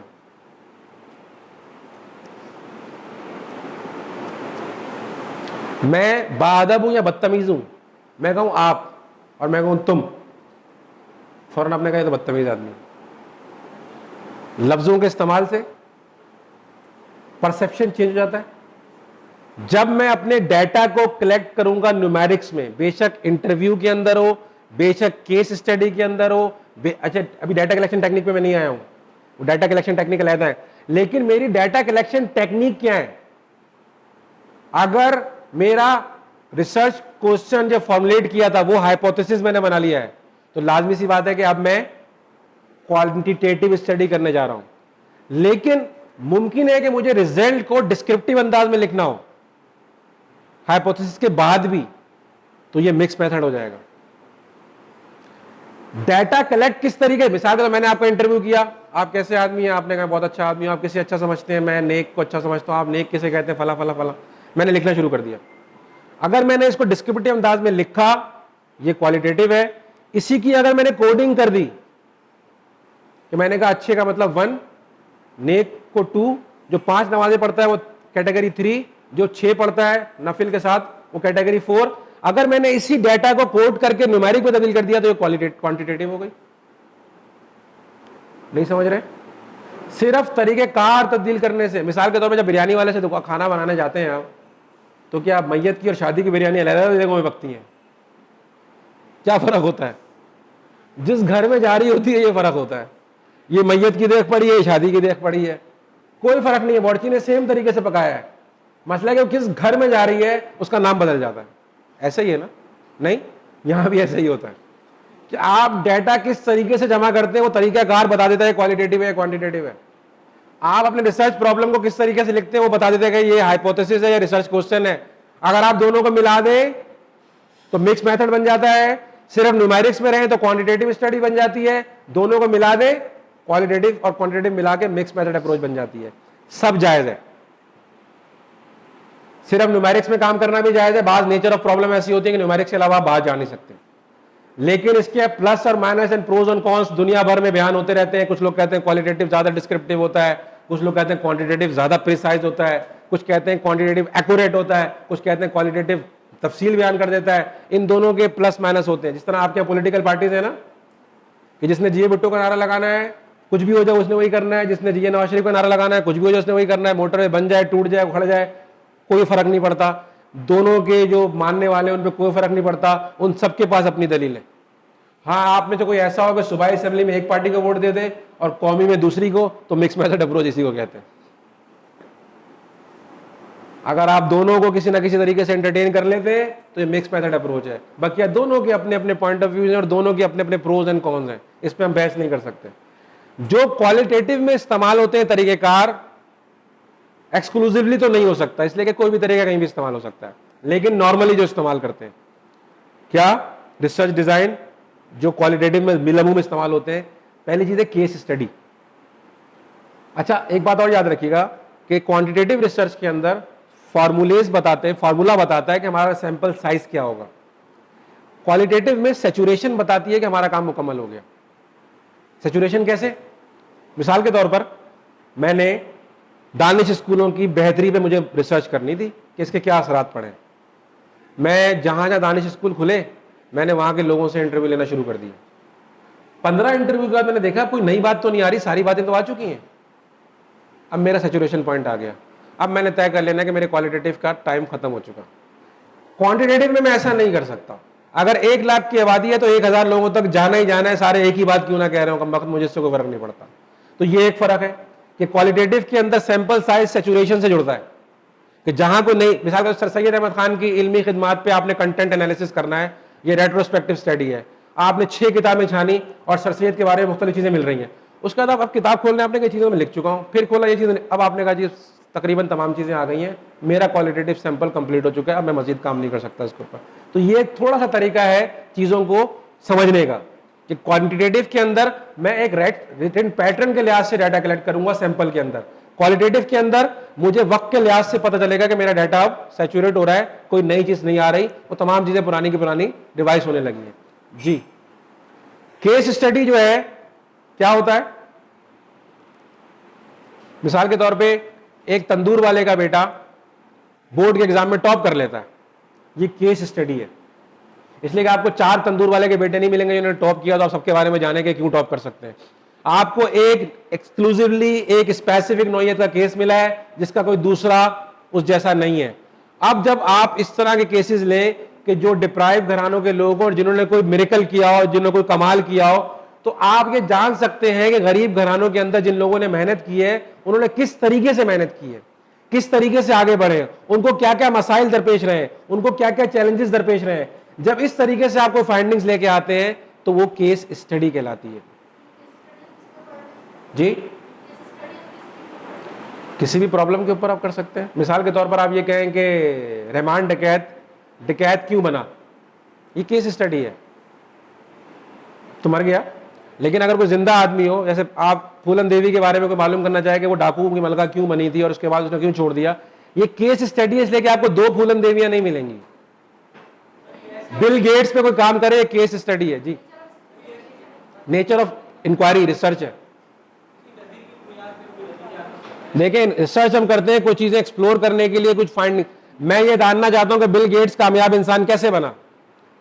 अब मैं क्या करूं, सैंपलिंग करूं, 4 बिल गेट्स तलाश करूं। बिल गेट्स दुनिया में एक है। अब उस पर केस स्टडी होगी कि बिल गेट्स का बचपन कैसा था और 55 कैसा है। बचपन में क्या करता था, बड़े होकर क्या करता था, तालीम के क्या मौके मिले, स्कूलिंग कैसी रही, उसके हालात कैसे थे, दोस्त कैसे थे, जानने वाले कैसे थे, उसको कारोबारी मौका। ये केस स्टडी है जो कि दुनिया, मिसाल के तौर पर इल्लामा इकबाल ने कायदे-ए-आज़म ने तहरीक पाकिस्तान के लिए क्या किया, केस स्टडीज हैं। आप 4 कायदे-ए-आज़म नहीं ला सकते, 4 लोगों को मुस्लिम लीग का सरबराह नहीं बना सकते, 4 लोगों को पाकिस्तान का गवर्नर जनरल नहीं बना सकते। जी जी जी, केस क्वालिटेटिव में के अंदर हम आ गए ना, कि नॉन एक्सपेरिमेंटल है। इसमें एक्सपेरिमेंटल का एरिया आता है, लेकिन मैं बताऊंगा कब आता है।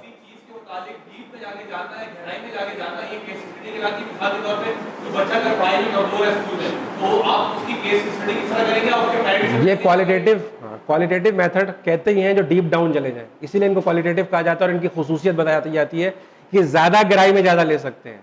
दूसरा एक चीज और समझिएगा, एक फिनोमिना नहीं मालूम, उसके बारे में मैं कुछ नहीं जानता, तो क्वांटिटेटिव का मैं डाटा बनाऊंगा कैसे? तो मैं क्वालिटेटिव होऊंगा, मैं जाके पूछूंगा जी आप क्या करते रहे, कौन सी वजह है कि आपने ये कर लिया, क्या वजह था कि आप ये कर गए। अगर मुझे पहले पता होता तो मैं को पहले बनाता ना न्यूमेरिक का डाटा। मुझे पता ही नहीं है, मुझे एक नॉन फिनोमिना एक्सप्लोर करना है, किसी फिनोमिना को एक्सक्लूसिवली इन डेप्थ जानना है, तो मेरे पास क्वालिटेटिव के अलावा कोई रास्ता ही नहीं है। नेचर ऑफ प्रॉब्लम बताती है। मिसाल के तौर पर चाइना हमारे एक दोस्त गए, उनको रोटी खानी थी और कच्ची रोटी मिलती है। अब होटल में कहीं तवा ही नहीं है, उन्होंने क्या किया, स्त्री से रोटी पकाई। स्त्री से रोटी बहुत अच्छी पक जाती है, लेकिन आप नहीं पकाएंगे, आपका तवा मौजूद है। जहां तवा नहीं है वहां स्त्री इस्तेमाल कर लेंगे आप। मसला है कि नेचर ऑफ स्टडी क्या आपसे रिक्वायरमेंट कर रही है। ये थोड़ी कि उन्होंने अगर स्त्री से रोटी चाइना में पकाई तो अब पाकिस्तान में भी आके स्त्री लेके बैठेंगे, नहीं अब तो रोटी इसी से पकाऊंगा। जैसी सूरत हाल तब्दील हुई, रोटी पकाने का तरीका तब्दील हो गया। अगर टमाटर महंगे हो जाए तो आप लोग दही से काम चला लेते हैं, तो क्या टमाटर जब सस्ते हो जाए तब भी दही डालते रहते हैं? जैसे ही टमाटर एक खास रेट पे आपने दोबारा टमाटर इस्तेमाल करना शुरू कर दिया। मेरा कोई किचन नहीं है, फिर गया एक तरीका क्वालिटी। जी,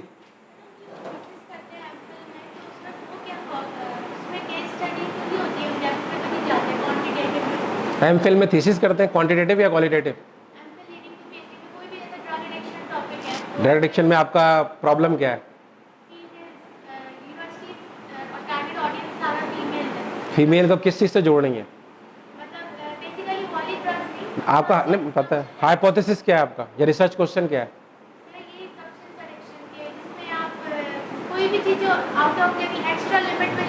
हाँ, ये कॉन्सेप्ट है सब्सटेंस एब्यूज इन यूथ और in educated women, in educated girls in Karachi university, in Karachi, in Pakistan, all universities of Karachi या प्राइवेट यूनिवर्सिटीज ऑफ कराची।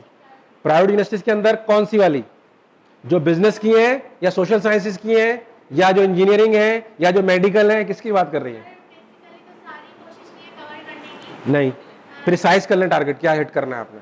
देखिए, अगर आप सिर्फ मेडिकल पे करेंगी तो भी रिसर्च हो जाएगी, सिर्फ मैनेजमेंट पे करेंगी तो भी रिसर्च हो जाएगी, सब पे करेंगी तो भी। देखें, जब आप पीएचडी या एमफिल कर रहे हो तो इसके बारे में हमारे बड़े कहते हैं, बड़ा अच्छा जुमला कहते हैं, अगर आपने पीएचडी करना है, बैठ जाए, तो आप अगर इस मौजू पे कर सके ना कि गधे पे किताबें लादने के क्या तालीमी असरात हो सकते हैं और आसानी से हो जाए, तो आसानी से कर गुजरिए।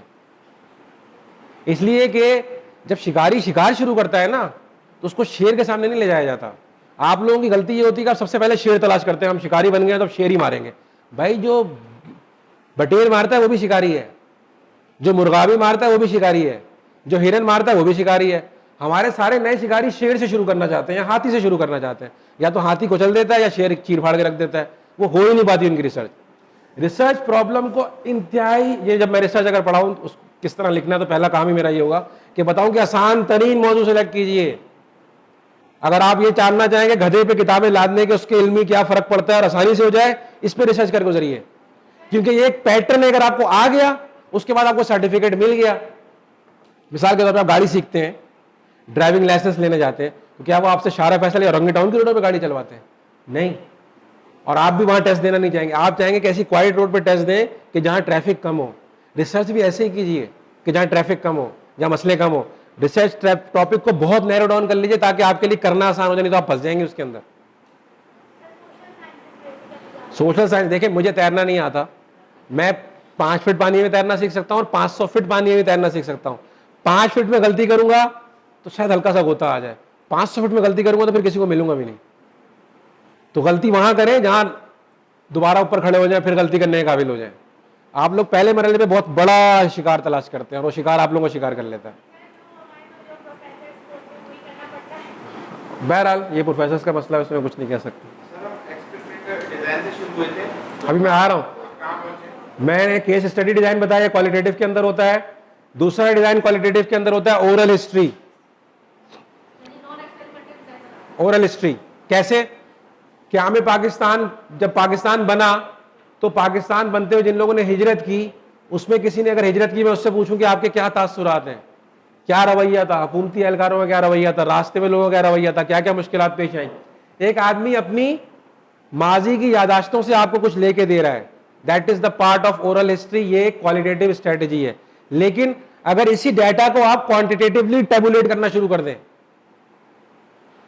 क्वांटिटेटिवली टेबुलेट करना शुरू कर दें, मिसाल के तौर पे अगर मैं इसको मिसाल देता हूं, मैं कहूं कि मैं बहुत परेशान था जब मैंने हिजरत की, मैं इसके 5 लैकर्ट स्केल बना लूं, लिकर्ट स्केल, बहुत परेशान थे, कम परेशान थे, फला परेशान थे, या बिल्कुल परेशान नहीं थे, 1 2 3 4 5। जब मैं ये हरकत शुरू कर दूं तो स्टडी खुद ब खुद क्वांटिटेटिव होना शुरू हो जाएगी। और अगर मैंने सवाल यह बनाया था कि क्या मैं पाकिस्तान के वक्त हिजरत के मौके पे आपके तासुरात, तो क्योंकि रिसर्च क्वेश्चन था, हाइपोथेसिस नहीं था, अब ये मिक्स हो गई खुद ब खुद कि मैंने इसके अंदर एलिमेंट मिला दिया क्वांटिटेटिव का। तो कहीं भी मैंने दोनों चीजें की, वो मिक्स हो गई, सेपरेट करता रहा, क्वालिटेटिव नहीं, इधर चला गया क्वालिटेटिव, इधर चला गया क्वांटिटेटिव। तो कोई भी चीज बहुत आराम से रंग बदल सकती है। ठीक है, ओरल हिस्ट्री समझ गए।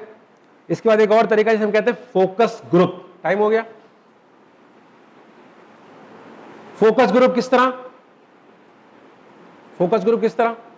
मिसाल के तौर पर हमने एक डिस्ट्रिक्ट ईस्ट के अंदर पिछले साल एक स्टडी की, जर्मन कंपनी थी, जर्मनी की एनजीओ थी, वो पाकिस्तान के पुलिसिंग के इन्वेस्टिगेशन के निज़ाम को जानना चाह रहे थे। अच्छा, अगर हम किसी इन्वेस्टिगेशन ऑफिसर के पास जाते तो कम वक्त हमें टाइम ही ना देता, मिलता ही नहीं। हमने बात की एसएसपी से, उसने कहा ठीक है कोई मसला नहीं है, आप हमारे ऑफिस आ जाए फला दिन, मैं अपने तमाम थानों के इन्वेस्टिगेशन ऑफिसर्स को बुला लूंगा। हम गए तो सारे बैठे हुए थे, हमने अपने सवाल शुरू कर दिए।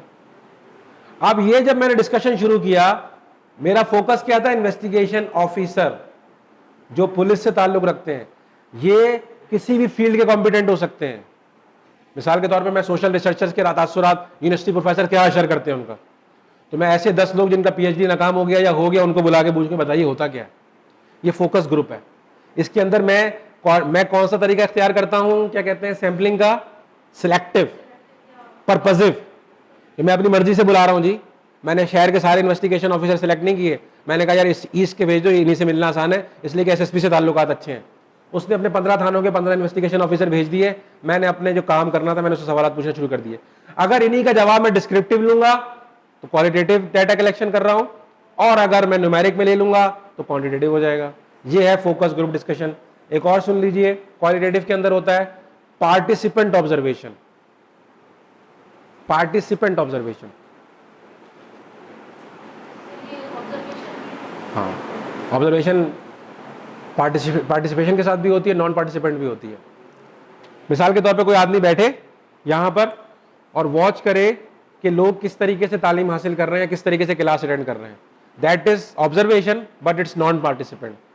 वो बंदा क्लास का हिस्सा बन जाए और आप लोगों को भी पता ना हो, आप उससे सारे हंसी मजाक करते हो, बाद में बोलते हो सर की बात तो समझ ही नहीं आई, सर पता नहीं क्या पढ़ा रहे हैं, तो फिर ज्यादा सही रिफ्लेक्टिव होता है। अली भाई अगर आप लोगों से पूछेंगे तो वो नॉन पार्टिसिपेंट ऑब्जर्वर है अगर वो बाहर बैठ के सुन रहे हैं। अगर आप में से कोई स्टूडेंट फीडबैक दे देगा तो पार्टिसिपेंट ऑब्जर्वर हो सकता है, अगर उसको इस मकसद के लिए प्लान कर दें आप। तो पार्टिसिपेंट ऑब्जर्वर होता है जो किसी भी प्रोग्राम में, किसी भी इंटरवेंशन में खुद हिस्सा बनने के बाद डाटा जमा करता है। जी ठीक है, ये क्वालिटेटिव का तरीका है। लेकिन अगर यही पार्टिसिपेंट ऑब्जर्वर जो है ये डाटा जमा करने लगे न्यूमेरिक्स के साथ, तो क्या हो जाएगा, क्वांटिटेटिव के अंदर चले जाएंगे हम। ये कुछ मैंने आपको स्टडी डिजाइन पढ़ाए हैं। अगली क्लास में इंशाल्लाह मेथड्स ऑफ डाटा कलेक्शन पे कुछ बात कर लेंगे और किस तरीके से प्रपोजल या रिसर्च थीसिस। जी मैं कर लूंगा अगले, उस पर अभी टाइम ज़्यादा हो जाएगा, ये सारा कंफ्यूजिंग यही होता है। ठीक है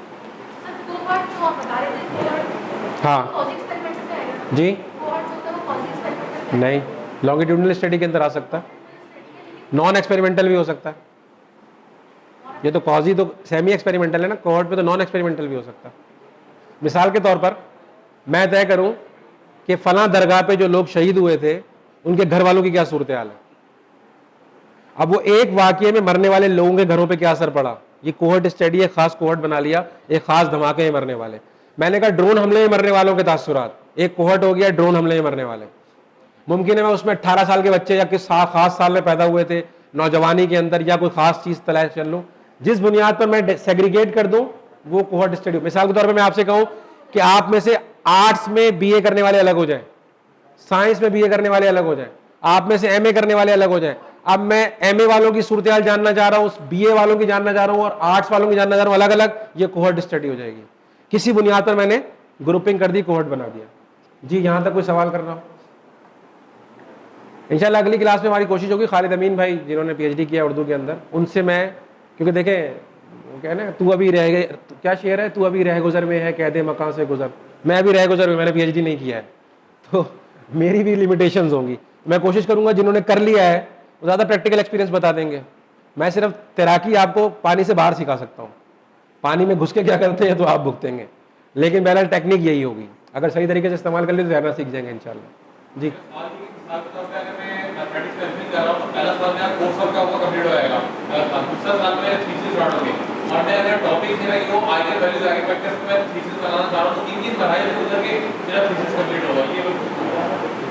देखें, जो बॉडी होती है रिसर्च की या थीसिस की सेम रहती है। अगर अमेरिका का कोई फर्द हो तो एक सर उसका भी होगा, दो हाथ उसके भी होंगे, दो टांग उसकी भी होंगी, ऐसा ही है। और अगर अफ्रीका का हो तो, और बांग्लादेश का हो तो, और इंडिया का हो तो, बेसिक स्ट्रक्चर में कोई तब्दीली तो नहीं होती, लेकिन शक्लें मुख्तलिफ होती हैं। तो स्ट्रक्चर तो यही रहेगा, शक्ल मुख्तलिफ होगी। एक दूसरा टेक्निकल तरीका यह है कि जो पहला साल होता है कोर्स वर्क कंप्लीट करने का, एमफिल का, जो 24 क्रेडिट आवर है इन केस ऑफ रिसर्च और 30 credit hours if you are going for the course work, 2 extra course work. ठीक है, अगर रिसर्च आर्टिकल लिखते हैं आप एमफिल के अंदर, तो जिस तारीख को आपका रिजल्ट आता है उसके बाद जिस तारीख को आपका प्रपोजल सबमिट होता है उसके कम से कम 1 साल बाद आप सबमिट कराएंगे, उससे पहले सबमिट अपना रिसर्च वर्क नहीं करा सकते आप। तो एटलीस्ट 1 साल लगेगा रिसर्च प्रपोजल सबमिट और अप्रूव होने के बाद, उसके बाद फिर पीएचडी शुरू होगा, अब तो अलग टेस्ट होगा उसका। और अगर आप कोर्स वर्क करेंगे 2 और, तो आप अगले सेमेस्टर में यानी तीसरे सेमेस्टर के अंदर 2 कोर्स वर्क कंप्लीट करके एमफिल की डिग्री निकलवा सकते हैं। जी इसका वैसे जी जिनका कन्वर्जन हो गया, अगर वो पीएचडी करना चाह रहे हैं तो they can go onward, no problem. अगर आप एमफिल की डिग्री लेना चाह रही हैं 2 क्रेडिट आवर करके एमफिल की डिग्री ले सकती हैं। नहीं, वो डिपार्टमेंट की पॉलिसी पे है। डिपार्टमेंट अगर आपको उस बुनियाद पर पीएचडी में ले लेगा तो वेल एंड गुड, नहीं तो डिपार्टमेंट दोबारा टेस्ट ले सकता है पीएचडी का। इसलिए जिन लोगों का कन्वर्ट हो चुका है that is better, far better for them के वो कंटिन्यू करें, पीएचडी कर लेने। तो अगर डिपार्टमेंट में सेटिंग अच्छी हो तो एमफिल की डिग्री लेकर शुरू कर दें, लेकिन दोबारा फिर 3 साल लगेंगे आपको। अभी कन्वर्जन को कितना अर्सा हो गया, तो अब 2 साल बाद आप जमा करा सकती है ना अपना थीसिस। टोटल 3 साल होते हैं, कन्वर्जन का 2 साल होते हैं। अब तो फिर आप दोबारा उस रूट पे जाएंगे तो 3 साल लगेंगे। तो इसी से आगे चलें जी। ठंडी चाय के नुकसान है? जी रिसर्च पे देखना पड़ेगा कि आप लोग गर्म चाय पिलाते रहे तो उसके क्या फ़ायदे हुए, और आज ठंडी पिला रहे तो उसके क्या नुकसान और फ़ायदे होंगे। तो ये बिफोर एंड आफ्टर कर रहा हूँ मैं जी। कोई सवाल करना है यहाँ तक? ठीक है जी, बहुत शुक्रिया। सुभानक अल्लाहुम्मा व बिहम्दिका व नशहदु अल्ला इलाहा इल्ला अंता नस्तगफिरुका व नतूबु इलैक।